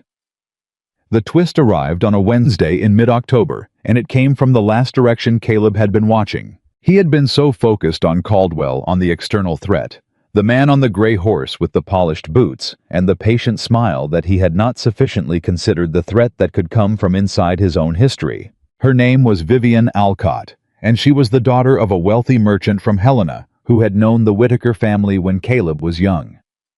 She arrived in town with her father on business, and she sought Caleb out deliberately, and she was beautiful in the particular way of women who have been told so often that they are beautiful, that they have constructed their entire personality around the management of its effect on people. She found him at the general store. "Caleb Whitaker," she said, and her voice had the warm, practiced quality of someone who had rehearsed the tone of this encounter. He turned. It took him a moment. "Vivian Alcott," he said. "Vivian Alcott Hargrove," she said. "I married 2 years ago. He died last spring." She said it without visible grief, which told him more than the words did. "I'm sorry to hear it," he said, because it was the polite thing, and he wasn't yet sure what kind of conversation this was. "Are you?" she said. And there was something in the way she said it, a particular brightness, a forward lean of the energy in her voice, that told him exactly what kind of conversation this was. He stepped back. Physically. One step. Establishing a distance. "It's good to see you," he said. "I hope your business in town goes well." "I was hoping to call on you at the ranch," she said. "My father has some business he'd like to discuss, land-related. I thought perhaps I could come along." "I don't think that's necessary," Caleb said. "If your father has business questions, he can write to me." Her smile didn't waver. It was the smile of a woman who was accustomed to obstacles evaporating. "You've become very serious," she said. "I remember you differently." "I was young," Caleb said. "I'm different now." He tipped his hat. He walked out of the store. He told Margaret that evening. He didn't have to. No one would have known if he hadn't. But he had made a promise to himself after her rebuke about the Birch documents that he would not manage what she knew. That partnership meant she carried things with him, not after. So he sat down at the kitchen table and told her all of it. Vivian's name, her appearance. What she said, the way she said it, the step back, he took the way he handled it. Margaret listened without expression. When he finished, she was quiet. "You told me because you said you wouldn't manage what I know," she said. "Yes. Not because you felt guilty." "I have nothing to feel guilty about," he said. "I told you because you deserve to know things that affect this house." Margaret looked at the table. Her jaw was tight. Not at him, he thought, at something internal, something she was working through. "She'll come here anyway," Margaret said. "Women like that don't take the first no." "Probably," Caleb said. "And when she does, she'll be everything I'm not," Margaret said. It was stated flatly, without self-pity, the way she stated uncomfortable facts. Thin, well-dressed, from money. Exactly the kind of woman people in this town expect a Whitaker to end up with. "Margaret, I'm not done," she said. "I'm not saying it to feel sorry for myself. I'm saying it because I want to be honest with you about what I know about the world. And the world is going to look at her standing next to you, and it's going to look at me, and the math it does is not going to favor me." "I don't care what the world's math says," Caleb said. "I know you believe that," she said. "Right now in this kitchen, you believe it completely." She looked up at him. "But you're a man who spent 7 years caring deeply what the world thought of him. That doesn't disappear because you've had a good few months." The words landed hard. Not because they were cruel, they weren't. Because they were accurate. And she knew him well enough now to know exactly where the accurate words would land. He sat with it. "You're right that I spent 7 years caring what the world thought," he said. "And you're right that it doesn't disappear overnight." He met her eyes. "But I've also spent the last 4 months watching a woman who has never once made a decision based on what the world told her she was worth. And that changes a man. More than anything else I've experienced in my life, watching you has changed me." He held her gaze. "She could walk through that door tomorrow, and I would send her home. Not for appearances. Not because I'm trying to prove something. Because she is not the person I want to be building this life with." Margaret looked at him for a long time. The kitchen held its breath. "All right," she said quietly. "All right," he said. "All right," she said again. And something in the way she said it this time was different from every other time she'd said it. Softer, less armored. The door not just unlocked, but open. He didn't say anything more. He had learned that with Margaret, the moment a thing was said that mattered, the worst thing you could do was pile more words on top of it. Vivian came on Friday. She arrived in a buggy with her father, who was a perfectly decent man named Gerald Alcott, who had genuine questions about a land purchase, and who Caleb suspected had not entirely understood what his daughter intended to make of the visit. Gerald was direct businesslike, and they finished his actual questions in 20 minutes. Vivian spent those 20 minutes looking at the farmhouse, the yard, the garden, and Margaret, who was working near the barn, and who had not come forward to be introduced, a choice that Caleb understood was deliberate and respected. After Gerald and Caleb had concluded their business, Vivian said with the studied casualness of a woman who had planned the question, "Your arrangement here is unusual, isn't it? A woman running the property with you." "She's my partner," Caleb said. "In the ranch. She knows this land better than anyone alive, and her judgment in running it has been the primary reason it's still standing." Vivian smiled. "Of course. Very practical." "It is," Caleb said. "And it's a great deal more than practical. But you don't need to understand it, Miss Alcott. You just need to know that it's not a subject open for commentary." Gerald Alcott, who had been looking at the middle distance, cleared his throat. "We should be getting back to town," he said. Vivian's smile stayed in place, but something behind it went cold. "It was good to see you, Caleb," she said. "Safe travels," he said. He watched the buggy go. Then he walked to the barn. Margaret was inside checking the tack. She didn't look up when he came in. "Gone," she said. "Gone," he said. She nodded. Kept working. "You heard," he said. "Enough," she said. She paused over a piece of harness fingers, checking a worn section of leather. "You called me your partner." "You are my partner." "In front of her," Margaret said. "In front of a woman who came here to..." She stopped. Yes, Caleb said. In front of her. Margaret set down the harness. She stood with her back to him for a moment. When she turned around, her face had something on it that he had not seen there before. Not the armor, not the steadiness, not the carefully contained emotion. Something more open than any of those. Something that looked, if he was reading it right, like a woman standing at the edge of something she had been circling for a long time. Caleb, she said. Yes, he said. I need to ask you something and I need you to answer it honestly. Always, he said. Are you in love with me, she said, or are you in love with what I represent, the ranch? Your father's memory. The idea of becoming a good man. Because sometimes those things look the same from the inside, and I need to know you can tell the difference. The question was the most Margaret Hayes thing she had ever said to him. Blunt, brave, and exactly right. I thought about it honestly. He did not rush to answer. He let the question sit in the air between them, and he looked at it from every side he could find. I love what this ranch means, he said. I love the chance to become someone my father would recognize. Those things are real, but they're not what I feel when I walk in from the field, and you're at that table with a ledger book frowning at a number that doesn't add up, and you look up and there's 2 seconds before you put the face back on, and in those 2 seconds you're just... He stopped. Tried again. You're just yourself. Not the woman who survived losing her farm. Not the woman who kept my father's ranch alive. Not the woman who fought Caldwell. Just you. And those 2 seconds are the reason I get up in the morning. He held her gaze. That's not the ranch. That's you. Margaret looked at him. And for the first time since he had come home, the armor came all the way down. Not dramatically. There was no sweeping movement, no rush across the space between them. She just looked at him fully, without the careful maintenance of distance she had held for 4 months, and what he saw in her face was something he had not dared to hope for. Not gratitude, not respect, not the measured warmth of a woman who appreciated him. She walked to him.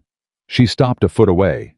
She looked up at him and said, I have been in love with you since the day you stood in that church hall and told a room full of people who I was. He put his hand against her face. Her cheek was warm from the barn air, and she turned into the touch just slightly, the way a person leans toward something they've been cold without for a long time. I'm sorry it took me so long, he said. You were running out of wrong roads, she said. Your father told me to be patient. He left, and the laugh came from somewhere real and unguarded. The laugh of a man who has finally put down something very heavy and feels the absence of the weight. He was a wise man, Caleb said. The wisest, Margaret agreed. She stepped back, not away, just to where she could look at him properly, and the look on her face was one he intended to spend the rest of his life earning. Now, she said, and the practical voice was back, but it was warm now, warm all the way through. The North cattle need moving before the temperature drops tonight, and Ellis needs supervision, or he'll put them in the wrong pasture, and supper isn't going to make itself. Margaret, Caleb said. What? In a moment, he said. Just in a moment. She looked at him. The warmth in her face didn't move. In a moment, she agreed. They stood in the barn in the fading afternoon, and the cattle moved in the pasture beyond, and the ranch held itself steady around them. The way it had held itself steady through everything. Through the years of absence, through the loneliness, through the debt, and the threats, and the slow hard work of becoming something worth saving. The land had waited. The land was patient. It had learned that from Thomas Whitaker, who had waited every spring for his son to come down the road, and it had learned it from Margaret Hayes, who had shown up every single morning for 3 years with no guarantee of anything except her own promise. And now Caleb Whitaker stood in the barn of his father's ranch with the woman who had saved it, and the future arranged itself in front of him like a road he had not yet traveled, but could finally for the first time see. It was not the road he had imagined at 23 when he left. It was not gold or glory, or the particular kind of success that proved things to people who didn't matter. It was narrower than that road and more real, and it required showing up every day without glamour or reward, and it led somewhere that the wider road for all its promise had never led. It led home. He didn't need any more time to understand that. He picked up his coat from the hook on the barn wall and walked out to help Ellis with the cattle, and Margaret walked beside him, and the evening came in over the valley, the way evenings came, steady, golden, unimpressed by human drama, concerned only with the turning of the day toward rest. And for the first time in a very long time, Caleb Whitaker rested inside himself as he walked. The hard part, he knew, was not finished. There would be more winters, more problems he hadn't anticipated, more moments when the right thing was hard and the wrong thing was easy, and the difference mattered more than he wanted it to. There would be days when the gap between who he had been and who he was trying to become felt too wide to cross. But Margaret would be there. She had been there through worse for less reason, and his father's land would be there, patient, steady, asking nothing more than that the people who worked it show up the next morning and the morning after that. He could do that. He was already doing it. Ellis was in the north pasture holding his hat in the wind and looking uncertain about the cattle, and Caleb came up beside him and put a hand on the young man's shoulder and said, "Here's what we're going to do," and showed him. That was all. That was everything. The winter came in hard that year. Not the kind of hard that apologizes for itself, with a few warm days in the middle. The genuine Montana kind. The sort that arrived in November and made itself at home with the confidence of something that knew it was going to be there for a long time. The temperature dropped below zero in the second week of the month and didn't come back up in any meaningful way until March. The snowfall was consistent and heavy, and the wind that came across the open valley had an edge to it that cut through layers like they weren't there. Caleb had survived worse winters in the mining camps. But surviving a winter in a canvas tent with 4 other miserable men was a different kind of survival than protecting a herd of cattle and a ranch and another person through the same cold. This winter, he had something worth protecting. That changed everything about how he moved through it. How was up before 4 most mornings, because the animals needed feeding before the temperature dropped to its daily worst, and because Ellis, for all his willingness, still needed direction in the pre-dawn dark when everything was frozen and difficult, and the margin for a wrong decision was narrow. Caleb moved through those mornings with a focused quiet that he had never managed in his mining camp years, the same physical work, the same cold, but entirely different inside, because the work now had a shape that made sense to him. He knew what it was for. He could see what it was building. Margaret was always awake before him. Every single morning, without exception, he would come into the kitchen and find her already at the stove, already moving, already 3 steps ahead of whatever the day required. The first time it happened, he stopped in the doorway and said, "Do you ever actually sleep?" She handed him a cup of coffee without looking up from what she was doing and said, "Sleep is for people who don't have cattle." He drank the coffee and went to work and thought about how his father must have stood in that same doorway on mornings like this and felt the same particular kind of gratitude that doesn't have a clean word to describe it. The gratitude of a person who has been given something they didn't deserve and knows it and intends to be worthy of it anyway. They had not spoken again directly about what had been said in the barn. Not because either of them was avoiding it more, because it had been said and landed and didn't need to be repeated. It lived in the daily life of the ranch, the way important things live in daily life, in the way he watched for her without meaning to, in the way she sometimes turned from what she was doing to look at him for a moment longer than the task required, in the small adjustments they made to each other's presence that neither of them named, but both of them felt. It was enough. For now, it was enough.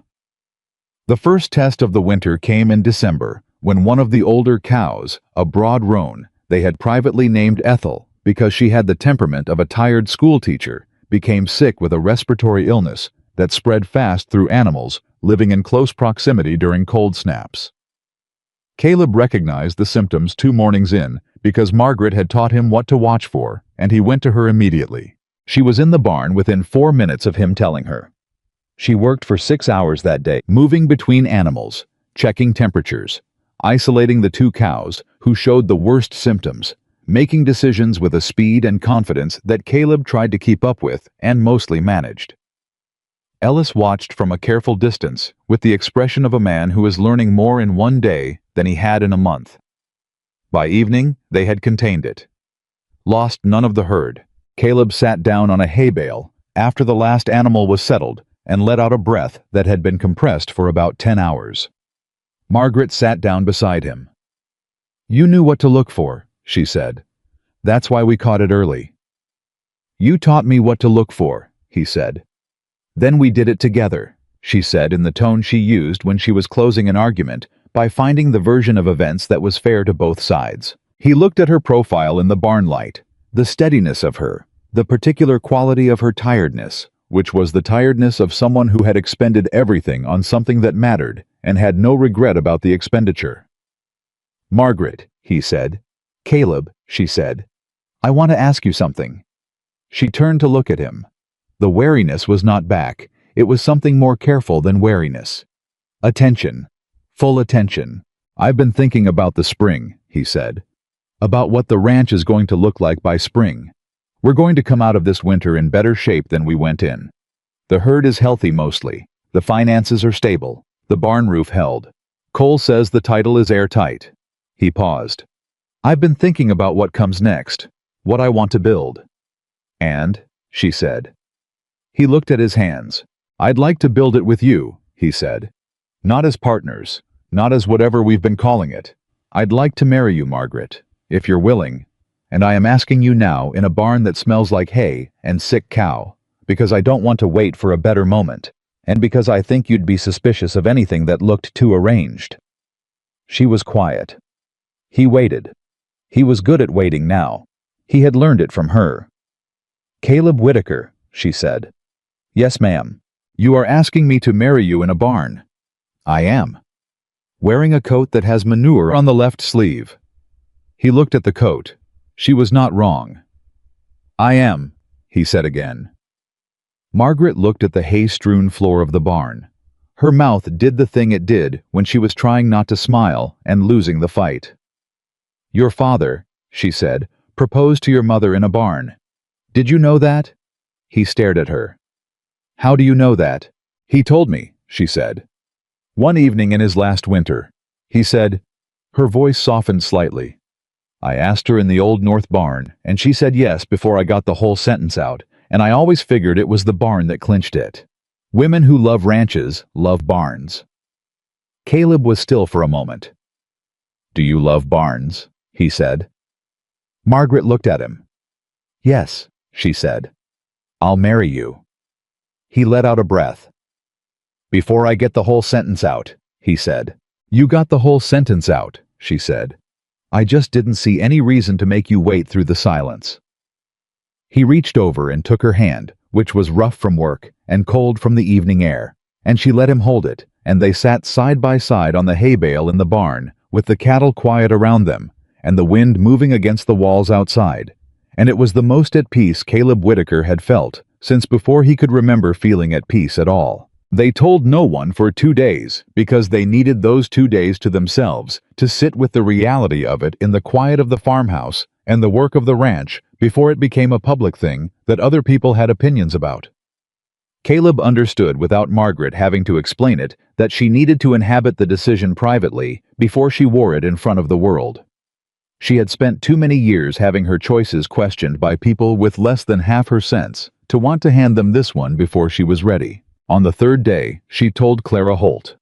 He knew because he came in from the morning work and found Clara at the kitchen table with a cup of tea and a look on her face that was equal parts happiness and the particular triumph of a woman who had been quietly hoping for exactly this outcome for longer than anyone had asked her to. Clara looked at Caleb and said, It's about time. I reckon, he said. Holt came that evening and shook Caleb's hand and then shook it again and said, Thomas would have, and then stopped because he was a man of few words, and the ones that came to mind were more than he knew how to deliver without his voice doing something embarrassing. I know, Caleb said. I know. News in a small valley traveled the way it always traveled, and by the following week, people knew. The reactions were mostly what Caleb had expected, some genuine warmth, some politely veiled surprise from the people who had imagined a different future for him, and a small handful of people who smiled to his face and said something different behind his back. But something had shifted in the Valley's relationship with Margaret Hayes. It had been shifting since the church hall meeting slowly and unevenly, the way collective opinion always shifts, not all at once, not with fanfare, but through the gradual accumulation of evidence that the story a community had told itself about a person was not accurate. People had watched her manage the ranch. They had watched her face down Caldwell. They had watched her work through conditions that would have broken most men, and they had run out of ways to make it small. Mrs. Parsons, who ran her own spread, and whose endorsement carried genuine weight in the valley, made a point of stopping Margaret on the road into town and saying loud enough for the two women behind her to hear, "I'm glad he had the sense to know what he had. Not all men do." Margaret thanked her. She told Caleb about it that evening, with the measured tone she used when something had affected her more than she wanted to show. "She meant it," Caleb said. "I know," Margaret said. "That's what got me." Then came Caldwell. It was January deep winter, the kind of cold that made outdoor work punishing and indoor work necessary. And Caleb had been in the house working through financial records with the focus of a man who had learned finally that understanding numbers was not optional if you wanted to keep what you'd built. The letter arrived with the morning mail, and Margaret brought it in with the rest without comment, because she had learned to read return addresses, and this one she recognized. Caldwell's lawyers based in Helena. Caleb read it. Then he set it down and said quietly, and with great precision, a word that he would not have used in mixed company. "What is it?" Margaret said. He handed her the letter. She read it. The color in her face didn't change. She was too controlled for that, but her jaw tightened in a way he had learned to read as the equivalent of a lesser person throwing something. The letter was elegant in its ruthlessness. Caldwell's lawyers had identified a technicality not in the title itself, which Cole had made airtight, but in a water rights agreement that Thomas Whitaker had signed decades earlier. The agreement gave a neighboring property specific rights to the tributary that ran through the north edge of the Whitaker land. The neighboring property had since been purchased by one of Caldwell's holding companies, and Caldwell's lawyers were now arguing that the language of the original agreement properly interpreted gave them the right to redirect that tributary, which would leave the north pasture without reliable water access, effectively making that portion of the land unworkable. "He can't do this," Caleb said. "He's doing it," Margaret said. Cole said the title was airtight. "The title is," she said. "This isn't about the title." She set the letter on the table. "This is about the water." Caleb looked at the letter, the elegant, reasonable, devastatingly precise language of it. "He's been waiting all winter," Caleb said. "He had lawyers working on this while we were fixing the barn roof," Margaret said. "While we were worried about the sick cow. While we were—" She stopped. "While we were getting engaged," Caleb said. "Yes," she said. He stood up. He could not sit still with this. "He's not going to get the water," he said. "How are you going to stop him?" she said. Not challenging, asking. Direct and practical, because that was what the situation required. "I'm going to call Cole," he said. "Today. I'm going to find out everything there is to know about that original agreement, and about what Caldwell's company actually purchased, and what rights actually transferred. And then I'm going to find the thing in that agreement that Caldwell thinks he's standing on, and I'm going to find the crack in it." Margaret looked at him. "And if there's no crack," she said. "There's always a crack," Caleb said. "Men like Caldwell build their arguments on speed and intimidation. They count on the other person being too scared or too poor to look closely. We're neither." He wrote to Cole that afternoon. Cole wrote back in 10 days, which felt like an eternity, but which Caleb had learned was actually fast for a careful lawyer, with a response that was long and detailed, and at its core promising. The original water rights agreement, Cole explained, had been written with language that was specific to the agricultural use of the property that had originally owned the neighboring land. Caldwell's holding company had purchased that property but had converted most of it to speculative purposes. It was not being actively farmed. Cole's argument was that the water rights agreement had been written to govern agricultural use, that the original intent was agricultural, and that a non-agricultural holding company could not claim the full benefit of an agreement that had been written for farming purposes. It was not a guaranteed argument. Cole was careful to say that, but it was a real one. The second thing Cole had found was more interesting. The original agreement had been signed by both Thomas Whitaker and the previous owner of the neighboring property, a man named Garrett. When Caldwell's company purchased the Garrett property, they had purchased it through a chain of title that involved 3 intermediary transfers over 15 years. Cole had traced each transfer carefully. In the third transfer, a sale that had happened in 1869, the water rights agreement had not been explicitly referenced in the transfer documents. It was possible, Cole said, to argue that the agreement had not cleanly transferred with the land. Caleb read that section of Cole's letter twice. Then he took it to Margaret. She read it at the kitchen table with the same precision she brought to the ledger books, and when she finished, she looked up and said, "He doesn't actually know if he has the rights." "Cole thinks he's been bluffing," Caleb said, "or close to it.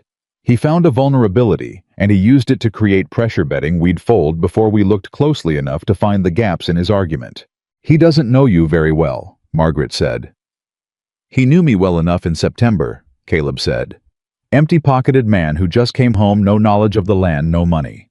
He had good reason to think he could outlast me." "What changed?" she said. He looked at her across the table. "You know what changed," he said. She held his gaze for a moment. Then she looked back at Cole's letter. "Write back to Cole," she said. "Tell him to proceed with both arguments, and tell him we want this resolved before spring, before we need that pasture water." "Yes," Caleb said. The legal process that followed was not dramatic. Legal processes rarely were.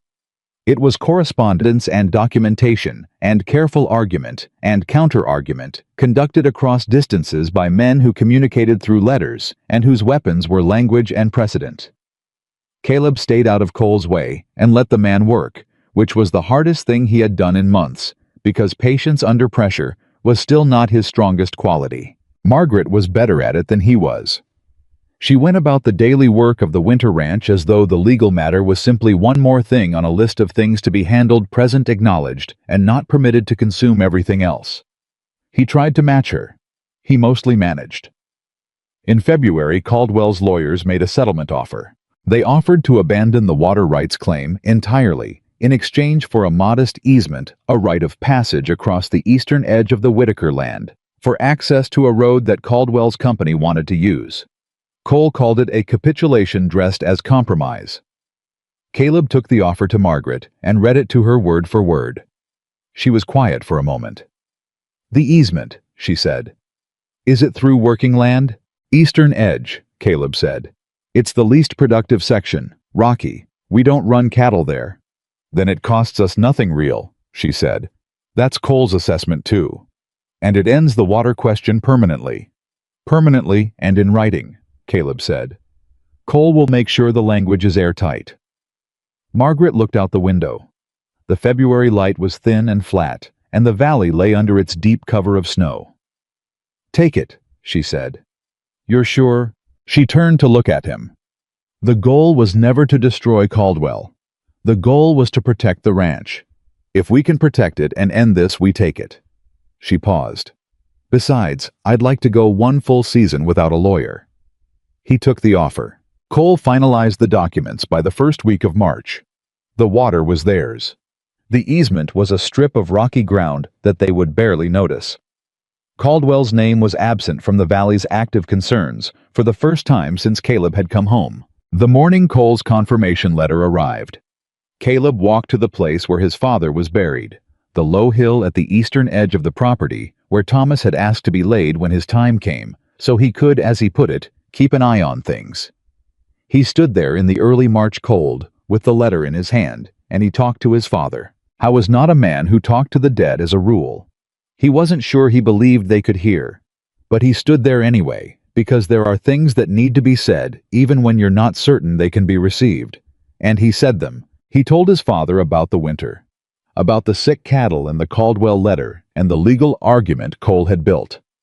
He told him about Ellis, who had grown into the work in a way that made him genuinely useful, and who had decided to stay on through the spring, which meant the ranch now had 3 people running it instead of 2, which changed what was possible. He told him about Margaret. He told him all of it. The barn in October, and what she said, and what he said. He told him about Clara Holt's face at the kitchen table. He told him about Mrs. Parsons on the road into town. He told him about the moment in the church hall when he stood up and the room went quiet, and he found somewhere inside himself the words his father would have used. He told him that the red door looked good, that whoever had chosen that color had understood something essential about what a house should communicate to the people coming home to it. He stood there for a long time. The wind moved across the valley, and the snow was softening at its edges with the first very early suggestion of spring. And the ranch lay below him. The repaired fences, the full pastures, the barn with its new roof, the farmhouse with its red door, Margaret's garden under its winter cover already waiting for April. "I know," he said aloud to the hill, to the grave, to the cold March air. "I know I wasted years. I know I cost you things I can't give back. I know you didn't deserve a son who left." He stopped. "But I'm here now, and I'm not leaving again." He looked at the grave marker his father had made for himself the year before he died, because Thomas Whitaker had been that kind of man, practical, unsentimental about mortality, determined to handle his own affairs. "She's everything," Caleb said. "I think you knew that before I did. I think you sent her here knowing exactly what she would become to me." He paused. "That sounds like you." The wind moved. He folded Cole's letter and put it in his coat pocket next to the place where he used to carry Holt's letter about his father's death. That pocket was empty. Now had been empty since the night he came home and burned the letter in the stove, not out of destruction, but out of completion. That chapter was finished. He did not need to carry it anymore. He walked back down the hill to the ranch. Margaret was in the garden when he came through the gate. Not working, it was too early for that, but standing at the edge of the winter-covered beds with her arms crossed, and the look she sometimes had when she was thinking forward, planning the spring. She glanced at him when he came through. She read his face. "The hill," she said. "Yes," he said. She nodded. She didn't ask what he had said. She understood that some conversations were private even when held aloud. "Cole's letter came," he said. "I know. I put it on the table. I took it with me," he said. "I wanted him to know." She looked at him for a moment. Then she looked back at the garden. "He knew," she said quietly. The spring arrived, the way Montana springs always arrived, grudgingly in stages, the snow retreating by inches before a series of warm afternoons that kept getting interrupted by late cold snaps that made you feel briefly that winter had changed its mind. But it came. It always came. And when it came that year, it brought with it everything that winter's hard work had been building toward. The cattle that had come through the cold healthy went to market in the late spring at a price that made Holt raise his eyebrows and say something approximately complimentary. That was probably the most enthusiastic thing he had said since 1867. The north pasture with its secured water access opened up land they hadn't been able to rely on before and increased what the ranch could carry. Ellis had over the winter become competent enough that Caleb trusted him alone with the morning work 2 days a week, which gave him time for the planning and correspondence and financial management that a growing operation required. And the new house went up in June. It was not enormous. Margaret had been emphatic about that. She had no patience for scale for the sake of scale. And she said flatly that she would not live in a house that required more cleaning than it deserved. But it was solid. Built by Caleb's hands and Ellis's hands and the hands of 2 carpenters from town, who Caleb paid fairly and who worked fast. It had a kitchen large enough to work in properly, 2 bedrooms a room that Margaret immediately claimed for the ledger books and the running of the ranch's business, and a porch that faced east toward the hill. When the carpenters finished and left, Margaret walked through every room. Caleb followed her and said nothing, watching her face. She stopped in the kitchen. She ran one hand along the edge of the counter. "Your father would approve," she said. "Of the house. Of all of it," she said. The wedding was in July. They held it on the hill. Caleb's suggestion, which Margaret accepted without hesitation, understanding immediately what he meant by it. A small gathering. Holt and Clara Ellis Cole, who had made the trip from Billings for the occasion. Mrs. Parsons and her son, old Devereaux, and a handful of others who had earned their place in the circle of people the Whitakers trusted. The minister was a practical man named Aldous, who had known Thomas, and who, when he looked at Caleb and Margaret standing together on that hill, had the expression of a man completing a story he had been handed the beginning of some time ago. There were no elaborate speeches. Margaret had asked for none, and Caleb knew better than to argue with her about anything she had made up her mind about.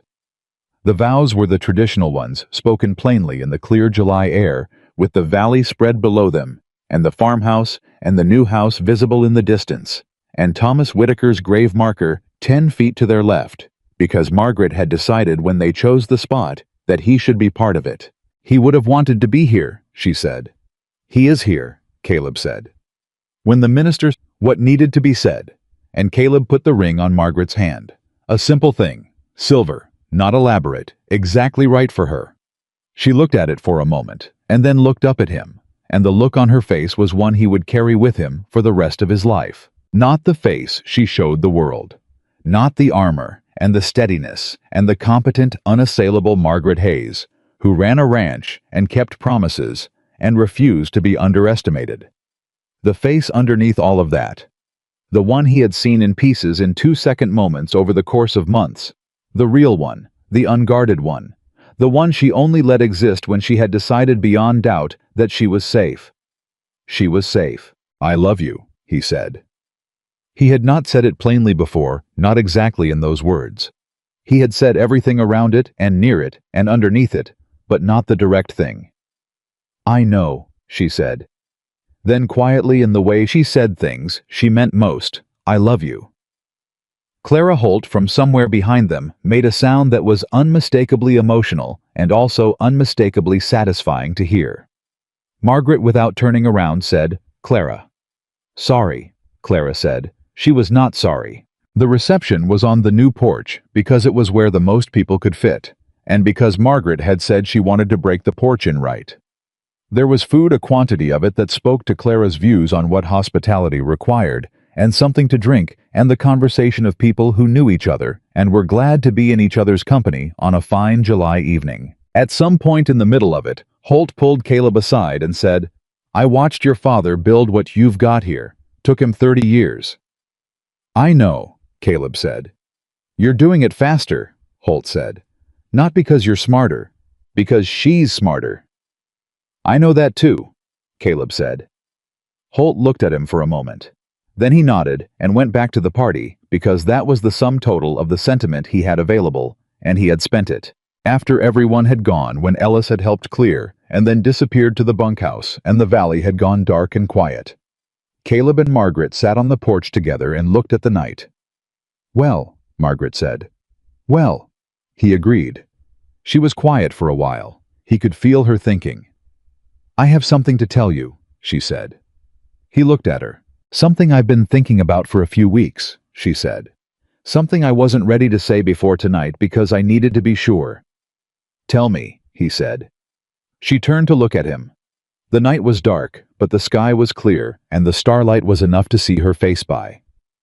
I think this ranch should have a name, she said. Your father never named it. It was always just the Whitaker Ranch, which is practical, but not, she paused, not everything it should be. He waited. I think it should be called the Promise Ranch, she said. Because that's what built it. Not money, not gold, not luck. A promise your father asked me to keep. And the fact that some promises are worth keeping even when there's no practical reason to. Caleb looked at her. The Promise Ranch, he said. If you agree, she said. I thought about it. About his father on the porch watching the road every spring. About Margaret at 5 in the morning with the lantern. About the letter in the mining camp that had taken 14 months to find him. About 7 wrong roads and 1 right one. I agree, he said. She nodded. She turned back to the night. Then the second thing she had been thinking about for weeks. The thing she had actually been working up to. The one that required more courage than she typically acknowledged. Requiring, she said. Caleb. Yes. She took a breath. It was the most uncertainty he had ever seen in her posture in one single breath.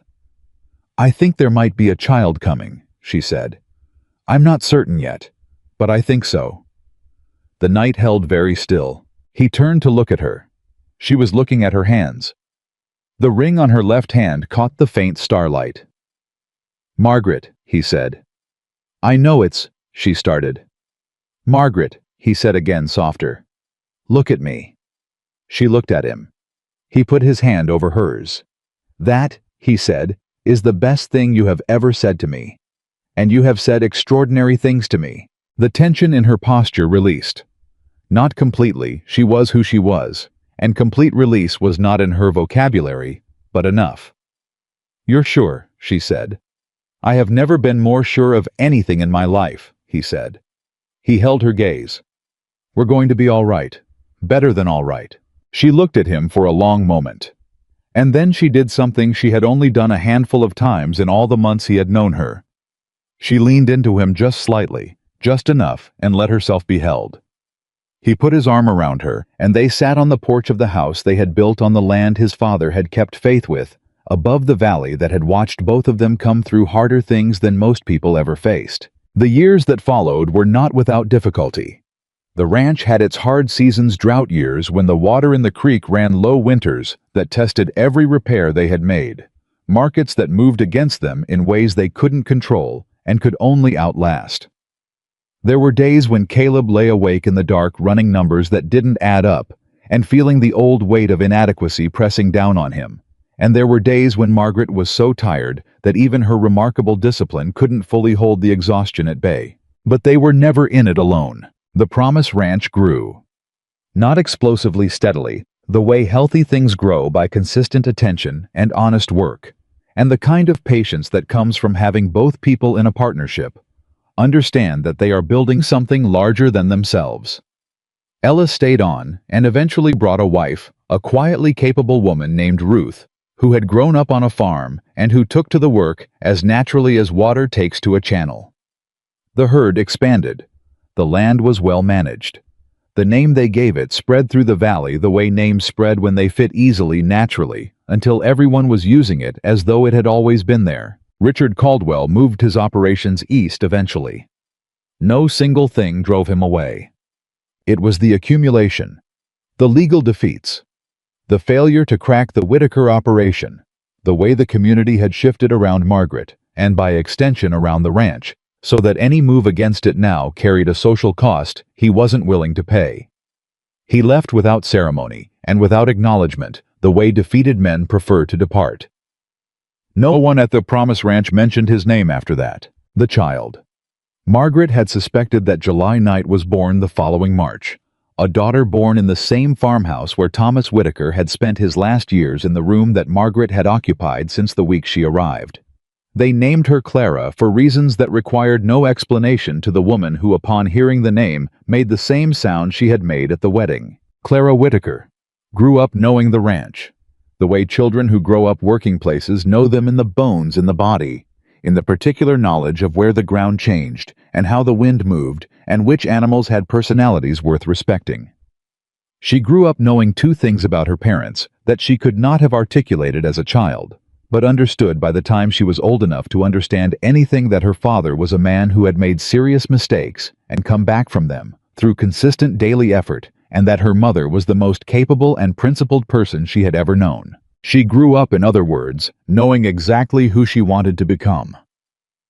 On the morning of the 10th anniversary of Caleb's return to the valley, he woke before dawn, which was not unusual, and walked out to the porch, which was not unusual, and stood looking at the land in the pre-dawn dark, which was.